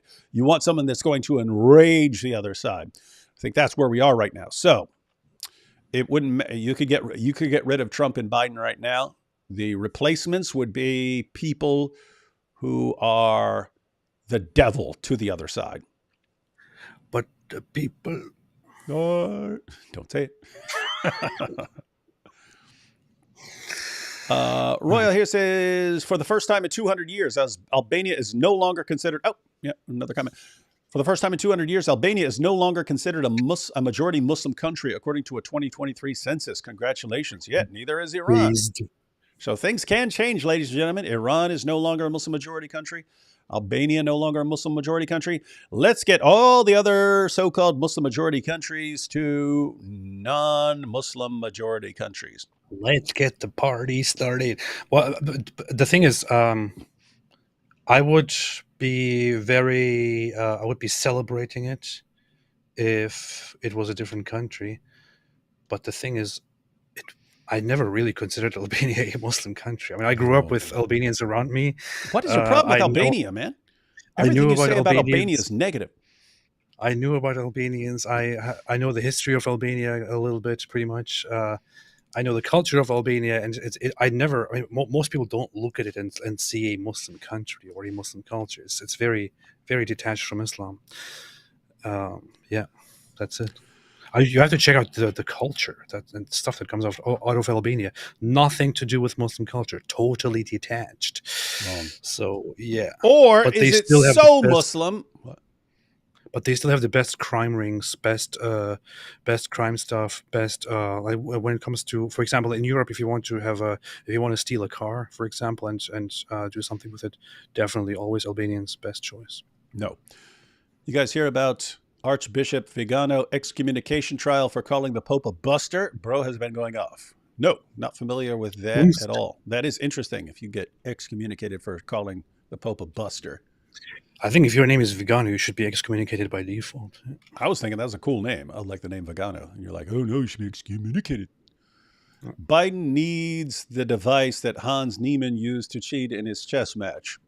I don't think that would work for a debate. What is AP's fan showing up here again for? So wake up the members of my nation. It's your time to be. There's no chance unless you take one, and the time to see the brighter side of every situation. What's the brighter side? It's all darkness and pain. Oh, wow. Actually caught one of these. Keep up the good work. We will. Clever Trump erectile joke, utterly based. You talk about the wood thing? Yeah. Trump during cognitive test. Person, woman, man, camera, TV. Oh, cognitive test. Person, woman, man, camera, TV. That's it. You passed. Wow. I aced it. I aced the entire thing. Like to hear Trump describing Mike Winger as the worst nerd. Dude, I said I've never voted. I said I've never voted in my life. My dad never voted in his life. In order to even vote, I would have to apply for my rights back because I'm a convicted felon. And I don't think I'm ever going to see a political candidate that I like enough to make me want to do that. But I'll say it here. If Donald Trump declares that Mike Winger is the worst nerd ever, I will apply for my rights back and I would vote for him in a heartbeat because someone needs to do that. All right, AP, we just got the conclusions here. Let's check out these conclusions. Drop YouTube said AP stands for active president. That's not true. It actually means American president. American president. American president. AP, the American president. It is now time for the candidates to deliver their closing statements as predetermined by a coin toss. We're going to begin with you, President Biden. You have 2 minutes. 2 minutes. He knew it was coming. He knew it was coming. I have not watched. I'm trying to think if I've seen. I do not recall what they said in the concluding statements, but you knew the concluding statements were going. So this is something you could have thoroughly prepared ahead of time. So this is what would be thoroughly prepared here. We've made significant progress from the debacle that was left by President Trump in his last term. We find ourselves in a situation where, number one, we have to make sure that we have a fair tax system. I ask anyone out there in the audience, or anyone out watching this debate, do you think the tax system is fair?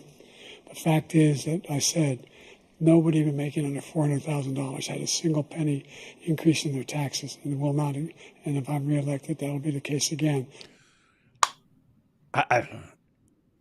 Yeah, I guess they're pointing this out because of the cold, but I keep wondering why is he whispering? Why is he whispering? Why is he whispering? But yeah, I mean, you should be spitting hot fire, but assuming that he actually had a cold, I get it. But this guy, What? I think we had better closing statements than they have. We did, and we just we're off the top Yeah. of our head. He got to prepare. Yeah. has increased your taxes because of the deficit, number one. He's increased inflation because of the debacle he left after the way he handled the pandemic. And he finds himself in a Hey, did you catch it? Smart. He just blamed the inflation on Trump. position where he now wants to tax you more by putting a 10% tariff on everything that comes into the United States of America. What I did when, for example, he wants to get rid of the ability of Medicare for the This is just dude, this is not good to watch. Again, these are the prepared. You knew this was coming. This was prepared. This is prepared. This is sad. It's not something to really mock. It's just sad. I'm not going to. I think of my grandpa because I remember him being in that state, and I felt bad for him. The man that was this old man who accomplished so much. He was like he turned into a child, into a helpless little man, in the end of his. At the end of his life. And this is basically how I feel about Joe Biden right now. Why in the world is this guy still running for president? Yeah. Sad. to be able to negotiate drug prices with the big pharma companies. Well, guess what? We got it down to $35 for insulin instead of $400. No more than $2,000 for every. He just said insulin price drop. We just heard that it's skyrocketed, and I mean that's what we're told in the chat. But sounds like the price is skyrocketing. He says it's been lowering. Senior, no matter how much prescription they need. You know what that did? That reduced the federal debt by $160 billion over 10 years because the government doesn't have to pay the exorbitant prices. I'm going to make that available to every senior all along. It's happening now. And I have to say all this, and this will save $160 billion over 10 years. I'm like, guys, you guys deal in like trillions. You're talking like trillions you run up the deficit. What is $160 billion? That's like what you guys spend on a weekend. Come on. But in America, he wants to get rid of that. I'm going to make sure that we have child care. We're going to significantly increase the credits people have for child care. I'm going to make sure we do something about what we're doing on lead pipes and all the things that are. He's talking about lead health pipes problems for people across the country. We're going to. He's seriously talking. Well, I'm going to deal with if I'm reelected. We're going to deal with lead pipes and the health problems they can cause. Continue to fight to bring down inflation and give people a break. Thank you, President Biden. President Trump, you now have. What? Okay, I didn't Wow. watch that beforehand. That is Wow. that is one of the weakest concluding statements I've ever seen for anything in my entire life. You can't even take anything away from this. It's just it's What? You didn't hear the part about can't- lead pipes? That got me excited. I'm ready to go vote right now. Lead pipes. I've just been sitting here wondering, when are we finally going to do something about all the lead pipes? I wonder if people who actually support Joe Biden watched this live and really cringed at this and couldn't take it anymore. What's the reaction? I don't know. Because it's painful, very painful. It's pretty painful. Now let's see how Trump does. I was about to say I suspect he's going to do better, but there's no way he doesn't do better than what we just saw. Minutes for your closing statement. Like so many politicians, this man is just a complainer. He said, we want to do this, we want to do that, we want to get rid of this tax, that tax. But he doesn't do anything. All he does is make our country unsafe by allowing millions and millions of people to pour in. Our military doesn't respect him. We look like fools in Afghanistan. We didn't stop Israel. It was such a horrible thing that would have never happened. It should have never happened. Iran was broke. Anybody that did business with Iran, including China, they couldn't do business with the United States. They all passed. Iran was broke. They had no money for Hamas or Hezbollah, for terror, no money whatsoever. Again, Ukraine should have never happened. He talks about all the stuff, but he didn't do it. For 3.5 years, we're living in hell. We have the Palestinians. For 3.5 years, we're living in hell. Look at around you at this hellscape. And we have everybody else rioting all over the place. You talk about Charlottesville. This is 100 times Charlottesville, 1,000 times. The whole country is exploding because of you, because they don't respect you, and they have to respect their president, and they don't respect you throughout the world. What we did was incredible. What is he saying is worse than in Charlottesville? What is he specifically referring to? People. I'm guessing is he talking about the Palestinian protest, or? If so, he's probably right. But that is. I would say a lot of those protests are worse. Yes. Yeah. If so, that's rebuilt the. That's. I mean, I will say that he exaggerates and misrepresents things a lot. But if he actually means that the whole pro-Palestine protests are worse than Charlottesville, I think he's probably right on that. Yeah, I have to say, no. I mean, how many people after Charlottesville are like, yeah, let's be more racist or something like that? You do have a big uptick in anti-Semitism after the college campus thing. So I would be more concerned about that. Yeah. Largest tax cut in history, the largest regulation cut in history. The reason he's got jobs is because I cut the regulations that gave jobs, but he's putting a lot of those regulations back on.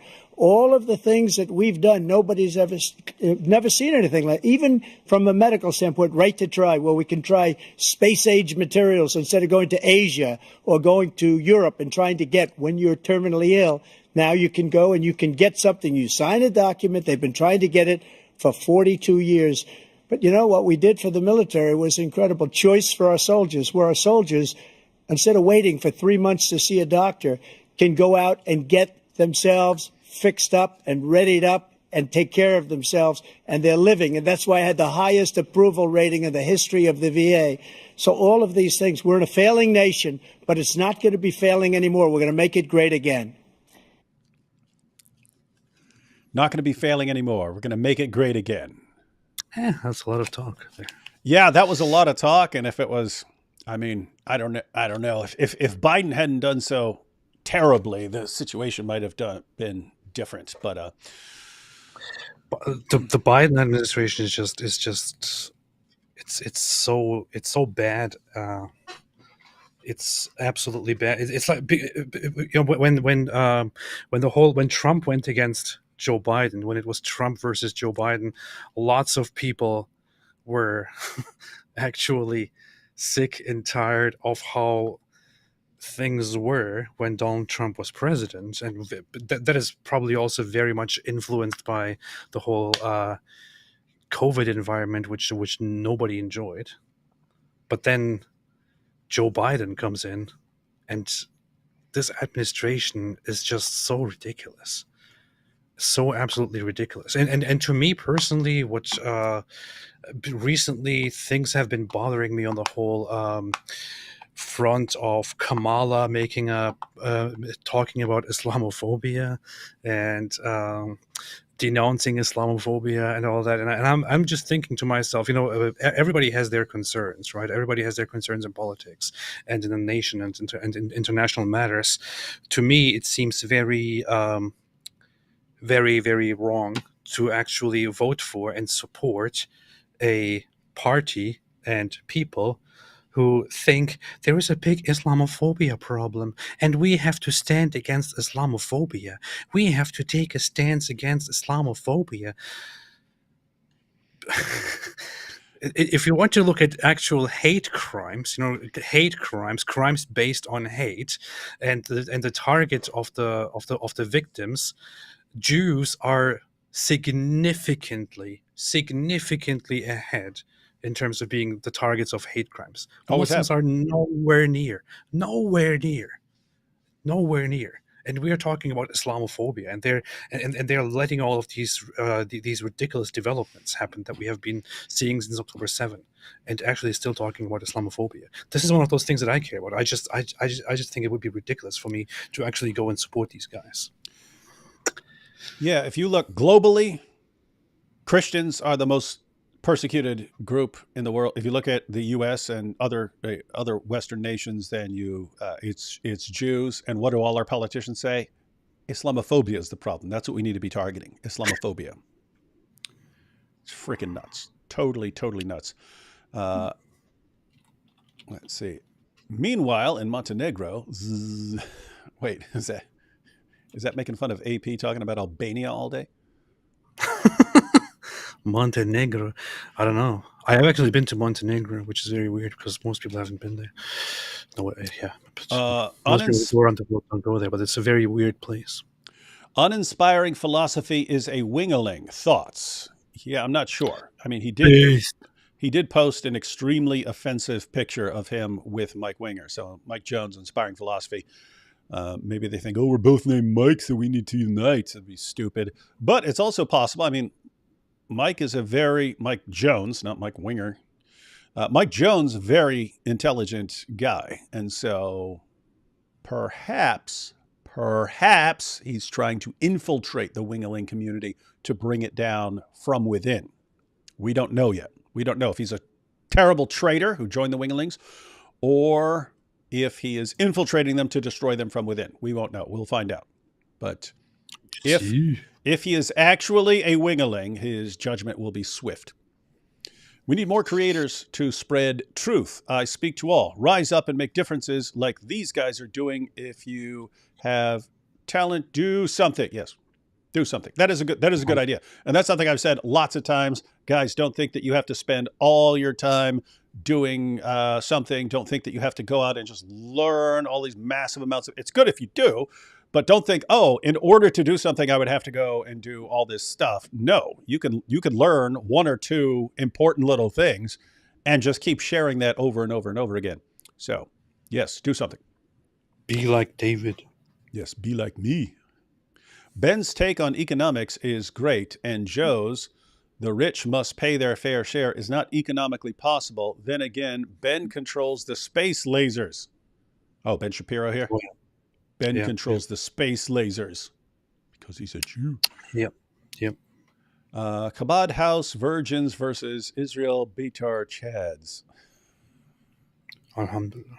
Powerful.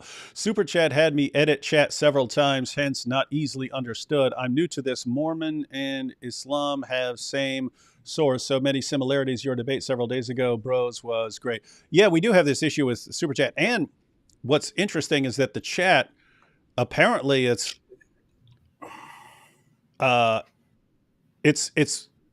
connected to the person. In other words, the AI is picking up on stuff on you, because I've had times before where it will not let me post a word in a chat, but then I'll see other people posting the same word. So apparently it is modified and specific to the person.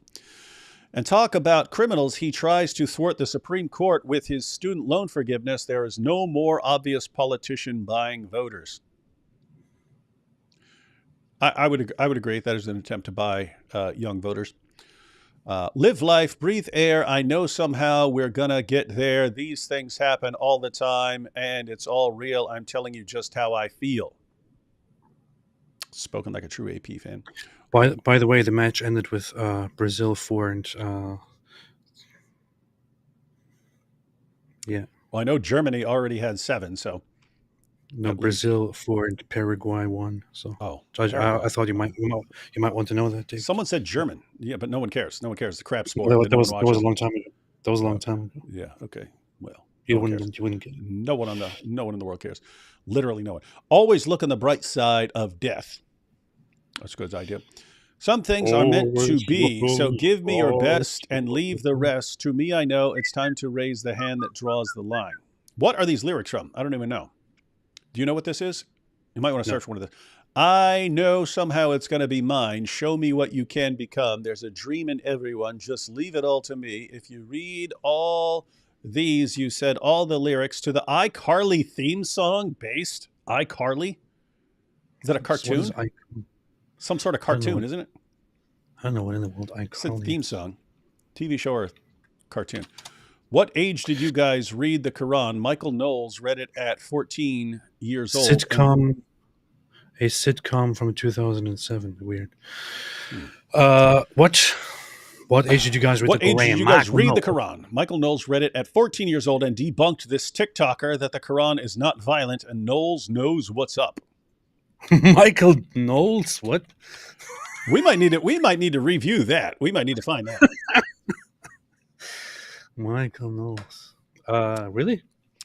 I didn't read, just so everyone knows, I didn't read the Quran like cover to cover until I was in my 30s. I read lots of parts of it before then, but I was somewhere in my 30s. I was like, oh, okay, I've never actually just read the Quran straight through. So I read it straight through.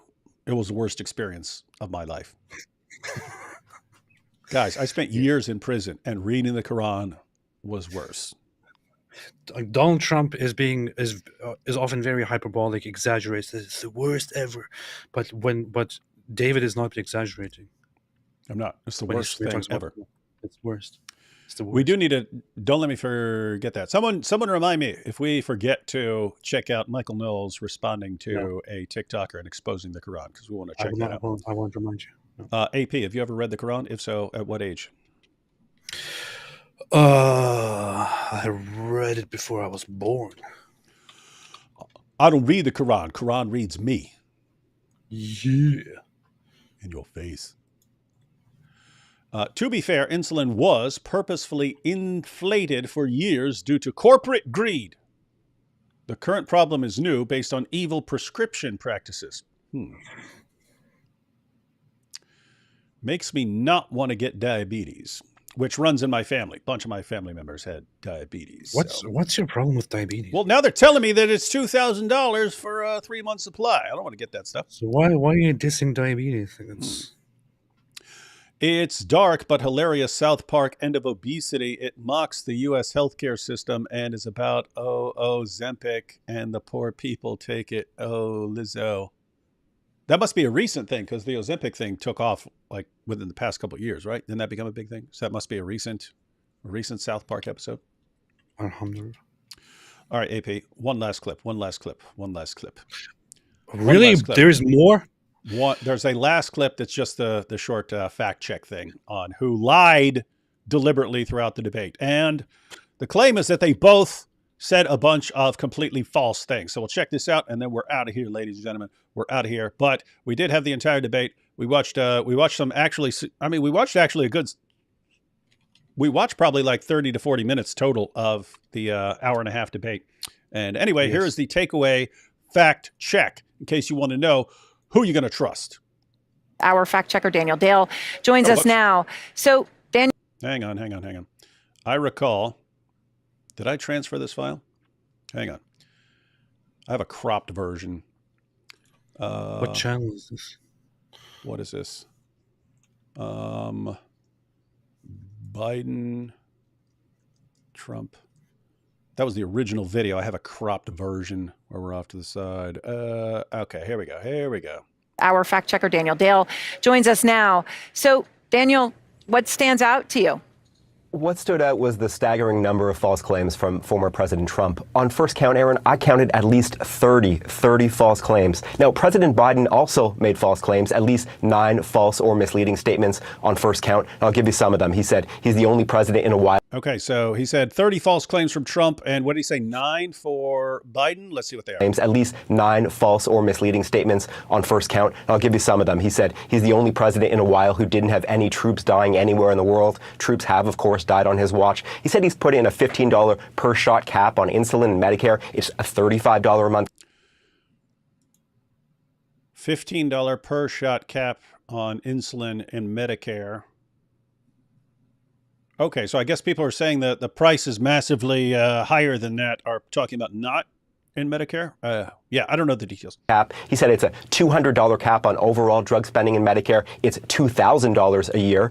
He said the border now has fewer crossings than when Trump was in office. That's generally not true. He said, or at least strongly suggested, unemployment was at 15% when he took office. It was actually 6.4. He said Trump wants to get rid of Social Security. Trump doesn't. He said billionaires pay 8.2% in taxes. It's much higher. He said Trump told Americans to inject bleach amid COVID. We know Trump made foolish comments about scientists studying disinfectant injection action, but didn't frame it as advice to people. And Biden said the Border Patrol endorsed him. No, its union supported the border bill he'd supported, never endorsed him himself. In fairness, the president did appear to clarify that one.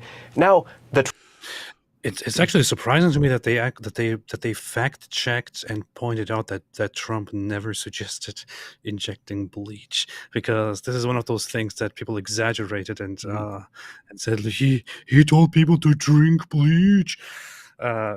He did make an interesting suggestion, but he never actually told people to inject or to drink bleach. So yeah, guys, don't inject or drink bleach. If you need it to make your whites bright when you do laundry, then use it for that. You can use it for cleaning. It helps. You want to clean a toilet, just dump some bleach in there. Yeah. Open Very it in helpful. soup. Very helpful. All right, now for Trump's many false or misleading comments. Trump list. It is way, way longer. So deep breath. He said some Democratic states allow people to execute babies after birth, an egregious lie that is illegal in every state. He said everybody. That's the thing. That's the misrepresentation. There were some sections where I didn't actually see, but I watched their section on abortion. Didn't sound like he was saying that there are states that allow this. Sounded like he was saying that that had been suggested by the governor of Virginia or some previous governor of Virginia or something like that. I don't know. I'll have to check it out again. But even Democrats wanted Roe v. Wade overturned. Roe was supported by 2/3 of Americans, even more Democrats. He said every legal scholar wanted. That clearly, when everyone agrees, all the scholars, everyone says it has to go back to, no, that was, and that's one of the things where we both saw that we see that Trump is obviously wrong there, but any sane person who can actually keep up with the debate could have jumped on that immediately and corrected him on that, but not Joe Biden. And that's a problem. I mean, it's almost like it's almost like Biden was encouraging Trump to overstep these things, just like he encouraged Putin by the sloppy withdrawal from Afghanistan. Hey, these guys are incompetent. They're not going to do anything. I can get away with anything I want. And then Trump's, I can get away with everything. I get away with anything I want. I'll just say everything I want. Hey, did you know the Democrats are going to kill all these toddlers? They're going to kill a bunch of toddlers. They're going to abort toddlers. Roe overturn, abortion returned to the states. Legal scholars have told me directly this is not true. He said the U.S. currently has the biggest budget deficit ever. No, that happened under Trump in 2020. He said the U.S. currently has a record trade deficit with China. That also happened under Trump in 2018. He said Biden personally gets a lot of money from China. Zero evidence of this. He said there were no terror attacks during his presidency. In fact, there were multiple attacks. He said Iran didn't fund Hamas, Hezbollah, other terror groups under his presidency. Iran, in fact, did. He said Biden wants to quadruple people's taxes. That is pure fiction. He said the U.S. has quadruple taxes. That would be over 100%.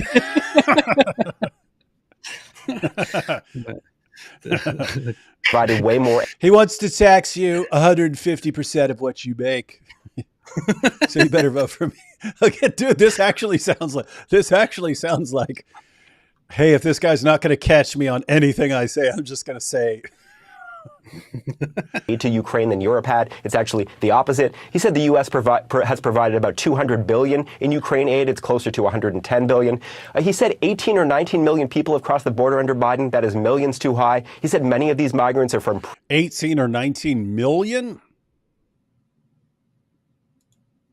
That would be pretty rough. Prisons or mental institutions. His own campaign cannot corroborate this. He said Biden has only created jobs for illegal immigrants. Total nonsense. He said Nancy Pelosi turned down some of these. Yeah, some of these. I'm thinking that just sounds like something you say to make a point and to exaggerate. He obviously doesn't literally mean that Biden only created jobs for those people, for criminals and whatever. Yeah.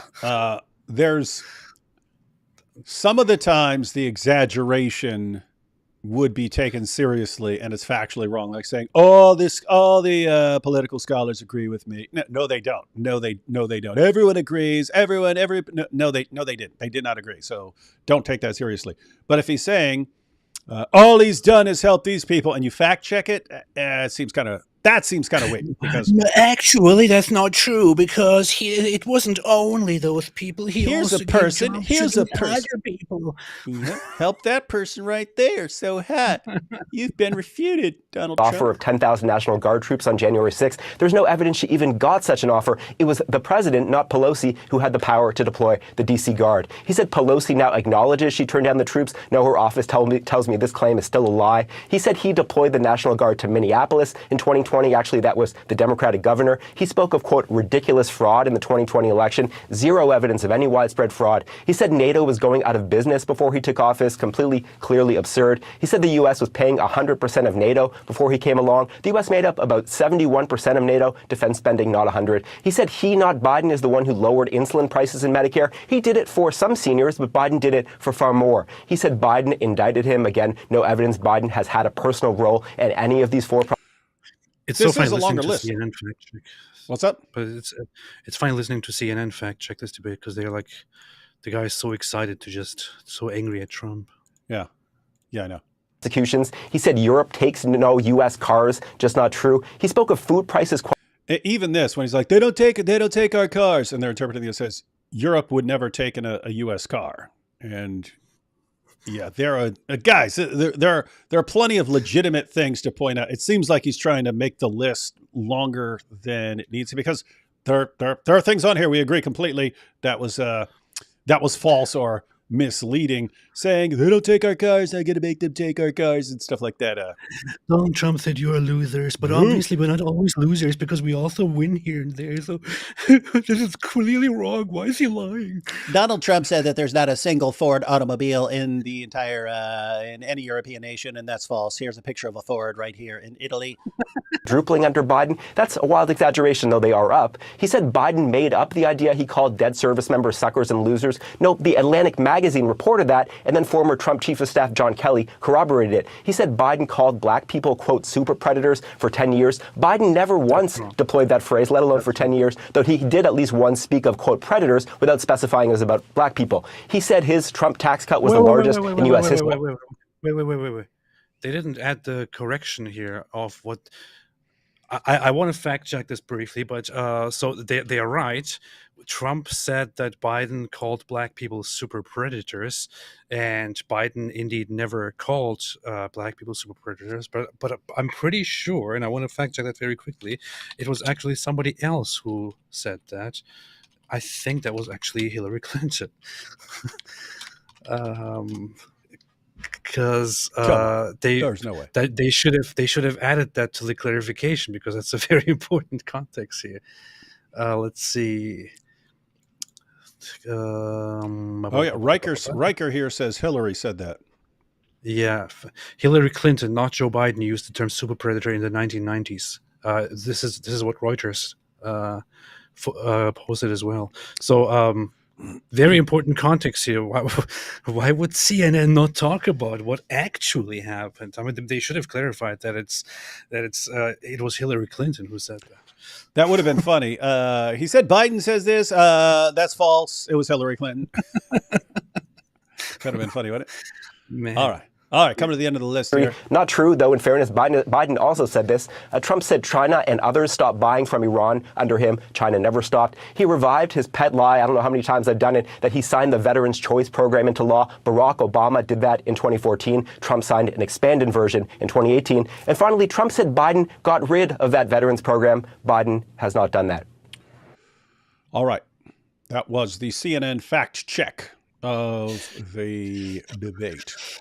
Very, very reliable. I'm glad they fact checked all of it. Yeah, that's good. That's good. Now we all know. Now we all know the truth, ladies and gentlemen. I'm so happy that CNN fact checked this. Now I'm much more better informed. Now we know. Now we all know who to go out and vote for as the next leader of the United States of America. Obviously, Joe Biden only said 9 things that were totally false, whereas Donald Trump said 30 things that were false, such as that nobody is buying our cars. This shows that I'm going to vote for Joe Biden. Yeah. Here's the thing. So some of the things on the Trump list we would look at and say, okay, you're taking that a little too literally, what he was saying there. That may have been the case. That may, if I were to take a closer look at the Biden list, there may have been things on that list where I'm like, oh, come on, you can't take that seriously or something like that. Or okay, maybe he just blurted it out and was thinking ahead and misspoke here or something like that. Here's what you're dealing with. Take the list as is. So like 9 either false or misleading claims from Joe Biden, 30 for Donald Trump. If you're looking at that and saying, okay, so here's the list. Here's the list. Trump said more wrong things, but Biden seemed completely out of it and not there at all mentally. Who am I going with here? How are we in this position, man? Seriously, how are we in this position? That these are the powers that be decide, guys, you decide who your president is. It's your choice. You go out and vote. But these are your two guys. These are your two options. Pick one. Pretty creepy. The Irish people. That's what they do. All right, guys. So I have a book recommendation for everybody. Bunch of crap. I recently read this. Damascus Events. Some very important context to know about the history of Christians and others in Syria. This is specifically talking about the 1860 massacre that happened around Damascus. What happened is initially there was a fight between the Druze community and the Maronite Christian community that were actually getting along very well for a long time, but there was a dispute that started where the Druze and the Christians started fighting and killing each other. But that then spilled over to Damascus, where it was no longer between Druze and Christians, but where Muslims took over the situation and started going around and exterminating, killing all the Christians in Damascus. False. Wherever they see a Christian, they go and kill them and rape and rob and take their things. Between 5,000 or 10,000 were killed. Christians were killed. Lots of people haven't heard of this. Lots of Christians are not aware of this. And lots of people just trust the narrative that in the Middle East, everything was totally cool with the Muslims. It's not true. Would always recommend Damascus Events. It's a good read. Completely irrelevant book recommendation. And I have to say, frankly, kind of nerdy. You're starting to sound like a wingling there. Anyway. And pretty Islamophobic as well. Yeah. Anyway, I did want to point out, because I titled this What Everyone Missed in the Biden-Trump Debate, and I said that I wanted to talk about something that gets missed. This is true for any debate. Guys, you have to look at the big picture, what's actually going on here, because if you don't, then you're still embedded in a system that's destroying itself. I'll go ahead and point out here. So, politicians, manipulators, but politicians in general. This is the downside. Politicians want you to have what's called an external locus of control. An external locus of control. The locus of control. Yeah. What the locus of control is, it's internal or external. What this means is, where do you personally place primary responsibility for whatever your situation is in life, whatever the situation is in your country, whatever. Is it, but your life, your situation, your economic situation, your financial situation, your family situation, and so on. What do you view as the primary cause of your situation? In other words, so here's my situation in life. Who's primarily responsible for my situation in life? Is that external to me or internal? Am I primarily responsible for my situation in life, or is my situation in life primarily the result of factors that are external to me? Which is, now, in reality, it's a combination. It's a combination of things you do and things that happen to you from outside. So in reality, it's a combination. But where does the primary responsibility lie? Is it me? Hey, hold on. What? Hold up. Check the latest super chat. What's that? Is that freaking Winger? Hang on. It is him, yeah. David Wood likes to post Star Trek fan art. I have proof. Nerd. What is this? That better not be the real Mike Winger, because I told him not to show his stupid face around here. He's talking. It He's is, Hmm? it is the real Mike Winger. I just checked. Oh my goodness. I'll show you what he's talking about. I'll show you what he's talking about. And this is going to be complete humiliation for him and possibly the end of his career. The end of his career. Because I keep telling everyone he's a total Star Trek nerd. No one believes me. No one believes me. And I will actually pull it up. Get ready for this. Everyone get ready to have your minds blown.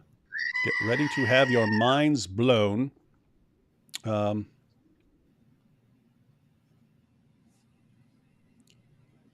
This is just sad, man. I mean, it's just sad that this guy has any following whatsoever. And I would say it's kind of sick, actually. But what? What's so funny? Nothing. This is serious stuff, man. It's just like him getting his bookshelves from IKEA and having someone else put them together like a total nerd. But look at this. David, there's a time Look to at this. admit that you were. Look at this. Whoa. That is the lamest, nerdiest thing I've ever seen in my entire life. And he's talking about me posting Star Trek fan art. It's picture of you that I used to expose you as being the biggest nerd on the planet. And notice, guys, notice what these guys do. I was making an important point.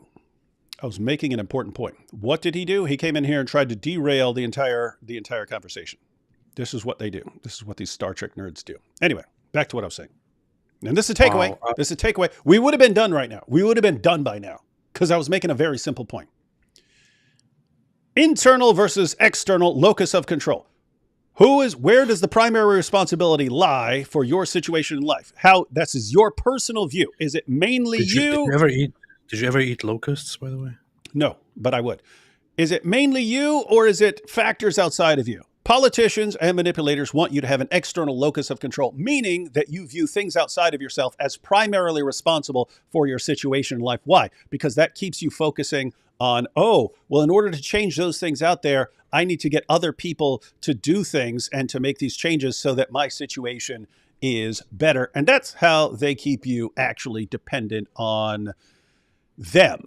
And and what they want to do is anything good in your life, they want you to view them as the source of that, their party. And anything bad in your life, they want that to be the fault of their political opponents. And so if they manage to convince you their party is the source of good in your life and the other party is the source of bad in your life, then you become part of their group. And as we've discussed, we mentioned it briefly earlier, but I've mentioned it lots of times. The situation that you used to have is it was kind of healthy. You can have a kind of progressive force in society and a conservative force in society. I'm not talking about progressives and conservatives. Those mean different things right now. I'm talking about it's good to conserve the things that are good and to make progress as well. So a progressive force and a conservative force and so on. And so those two forces in a healthy society work together and make the society better because you preserve the things that work, you make changes where necessary and so on. And what happens when things polarize, when things start to polarize, once you've defined your group as not the good of everything, but the opponent of that group, the enemy of that group over there, what happens is you don't need to do anything anymore because the groups will go farther and farther apart. Once you've defined your group as the enemy of that group and ultimately hostile towards that group, these things will push themselves further and further apart until you no longer want a leader who's good for everyone. You want a leader who's going to be the champion of your group and who's going to be the ultimate enemy of that other group. We're right in the middle of that. And I'm putting all this out, ladies and gentlemen. That's true. Because unless people become what are called hard targets, learn how to not be manipulated, you guys are doomed. You're just going to get farther and farther apart. You're going to get farther and farther apart. You're going to elect increasingly radical or completely incompetent leaders. And it's just going to go back and forth until everything is destroyed. In other words, what I'm saying is this: when you look and you're going, seriously, Biden and Trump, how are these the options? That's because you have a population that has been over generations duped into being completely incapable of thinking any other way. And you're kind of stuck in this. You're kind of stuck until enough people break out of that. Until enough people break out of that mentality and that system, you are all kinds of screwed. And it doesn't matter who wins the next election or the election after that or election after that. You're going to keep getting further and further and further apart from everyone else until inevitably the entire system breaks down and everyone destroys each other. This is true, and this is why we have to keep talking about the locusts controlling the world and taking over in the end. And this is a very important topic. I hope everyone is paying attention. Here's a really, really, really, really, really bad situation, but use it to actually pay. Just so everyone knows, by the way, you are much healthier psychologically if you have an internal locus of control. Even if there's all sorts of bad things that have happened to you in life, you're way better off if you think that I am primarily responsible for how things turn out in my life. Because then when something goes wrong, it's, oh, what do I do? What do I do to fix this situation in life? If you're just the helpless victim of everything else that happens, all you ever do is, oh, will you change this for me, Mr. Politician? Will you change this for me? And that's what they use to keep you undyingly loyal to their group. And what happens is once you become significantly polarized, they can actually define your group. They can define your group and what someone in your group does. AP, did you know this? The primary factor in decisions that people do, like voting and so on, is not even their self-interest. It's not, hey, what will help me most? It's what would someone in my group do? This is weird stuff, right? In other words, when a Muslim or a Christian or something like that, or a communist or whoever goes to a voting booth or makes a decision, the biggest factor is, what does someone in my group do? What does someone in my group do? How would someone in my group, whatever group that may be, how would someone in my group vote? That's the biggest factor in the decisions like this that they make. What that means is a manipulator who has made you completely loyal to their system can define someone in your group, can define what someone in your group does, and you'll do it, even if it's against your own interest, even if it's against the interests of your group. If they simply define your group, could be a race, could be a religion, whatever it is, someone in your group does this, votes this way. You can get to the point where it can be you can be absolutely destroying your group, and you'll still keep doing it. If the threat is, well, if you don't do this, then you're not really part of the group. If you don't do this, then you're not really black. If you don't do this, then you're not really Christian. If you don't do this, then you're not really whatever it may be. And so the easiest way to mass manipulate millions and millions of people is to get them to think that someone in their group has to do this, and that if you don't, you'll be expelled from the group. And so this goes back to the polarization. Once various groups are polarized, let's say, the reason they will become more polarized is, think, if you have a group everyone here is part of your group, but you've defined your group as being against the other group over there. Then within that group, you have people who are closer to the enemy and people who are further away. People will eventually start climbing over each other to be further and further away from the group to demonstrate their loyalty to the group. They show they're more against this group. And that's why a politician is not going to be acceptable if he's a little too friendly with the other side.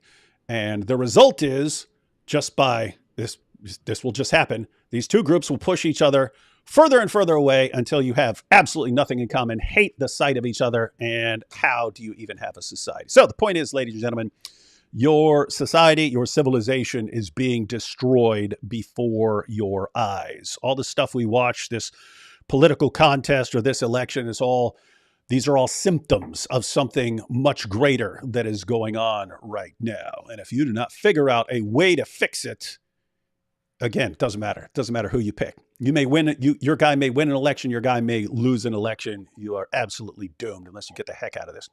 What are you pointing at? Yeah, there is a sickness out there. No, it is true. Some people are not really listening, and they're making jokes, and making faces and things like that. But this is a very serious topic that David is actually talking about, where people are pushed as a result of the desire to be right and to control, especially because of the influence of the locusts who are trying to take over and control society. They are pushed into this direction of having to choose between one side and the other. And I have to say one thing and one thing only. If the choice is between Donald Trump and Joe Biden, I will say goodbye then. This is powerful political commentary from AP. All right, we got these last couple of short super chats. AP, I sent you a meme on X that is you doing brain rot Riz. He said he sent you one. He said he sent you one. Check it out. Marky says, D Wood, my respect to you for saying good words about the bravery of Ukrainians. Always interesting to listen to your analysis on different topics. Yeah, that was. I mean, when the civil war in Afghanistan broke out, it was okay. The Afghanis, who are not Taliban, are not going to put up much of a fight. When Putin invaded Ukraine, it was okay. This is going to be a bloodbath because the Ukrainians will fight. They are fighters. They are fighters, and they will fight to the death. So. The difference is I really thought the Russians were so powerful that even though the Ukrainians were going to fight, the Russians were still just going to win, and fairly quickly. And so, yeah, perspective on the Russian government and military is like, oh, they're not nearly as powerful as I thought. And perspective on Ukrainians, whoa, those guys are even tougher than I thought. That's the thing. They actually thought they could be Russian through Ukraine, but they have been put in their place. And that's why we have AP here for those insightful comments. Mike Winger is the type to post on an alt as a black man. Would he do that? I don't know. He might. Yeah. I don't know. He might. I'm thinking if he were going to have an alternate account, it would have to be a Star Trek character, right? Yeah. What's this? AP, I sent you pictures on X. Why is everyone sending AP pictures on X and then telling me about all the pictures they're sending? Everybody is sending me these things as if I have endless time to collect people's inappropriate photos. I don't want to do it. No one wants to see the creepy pictures you guys send him from Goat Hub. Yeah. I need to stop watching before I get the newest COVID that originated from Mike Winger. It makes you a complete nerd. Look at the ape. Look, AP caught it. Yeah, as soon as Mike Winger showed up, AP turned into a total nerd. Is it coincidence? Mm-hmm. Coincidence? No. And finally, Sedani, the Alaskan, ain't gonna vote for no dementia patient, hair sniffer, corrupt politician. Ain't gonna vote for no dementia. Oh, this is the song. Ain't gonna vote for no dementia patient, hair sniffer, corrupt politician. Ain't gonna vote for no dementia patient. Biden's not for me. That's good, but let's not make fun of the dementia, except to those people around him who keep propping him up. But dementia, if we live long enough, we'd all be dementia. It truly would be a gerontocracy if we all gave up and gave ourselves over to the rule of the old people. Mm-hmm. Indeed. Creepy stuff. All right, ladies and gentlemen, as far as I know, we'll be back on AP's channel tomorrow for some dope stuff. Dope stuff. And then, Lord willing, things can always change, but Lord willing, the plan is to check out Ahmadi Islam on my channel on Sunday. So thanks for joining in. Let us know if you're interested. Let us know if you're interested in any sort of political discussions, because I'm not terribly interested in what's going on. Never have been. Don't think I ever will be, except I am interested in how people fall for stuff. I am interested in that. So if you guys want to discuss this stuff, I can. And then AP, of course, is super interested in politics because he wants his German party to take over eventually. Well, I do think it would be pragmatically seen and practically approached. I think it's quite obvious that the whole two-party system, voting between two parties, does not work. So the solution would obviously be to abolish the voting system entirely and to put one leader in this place who would then be the sole ruler in this country to make things right. And of course, the only person coming to mind who would be a good person who would dictate the law and would be the dictator, not to be confused with dictators, would be, of course, Joe Biden. Oh, I thought you were about to say Nick Fuentes.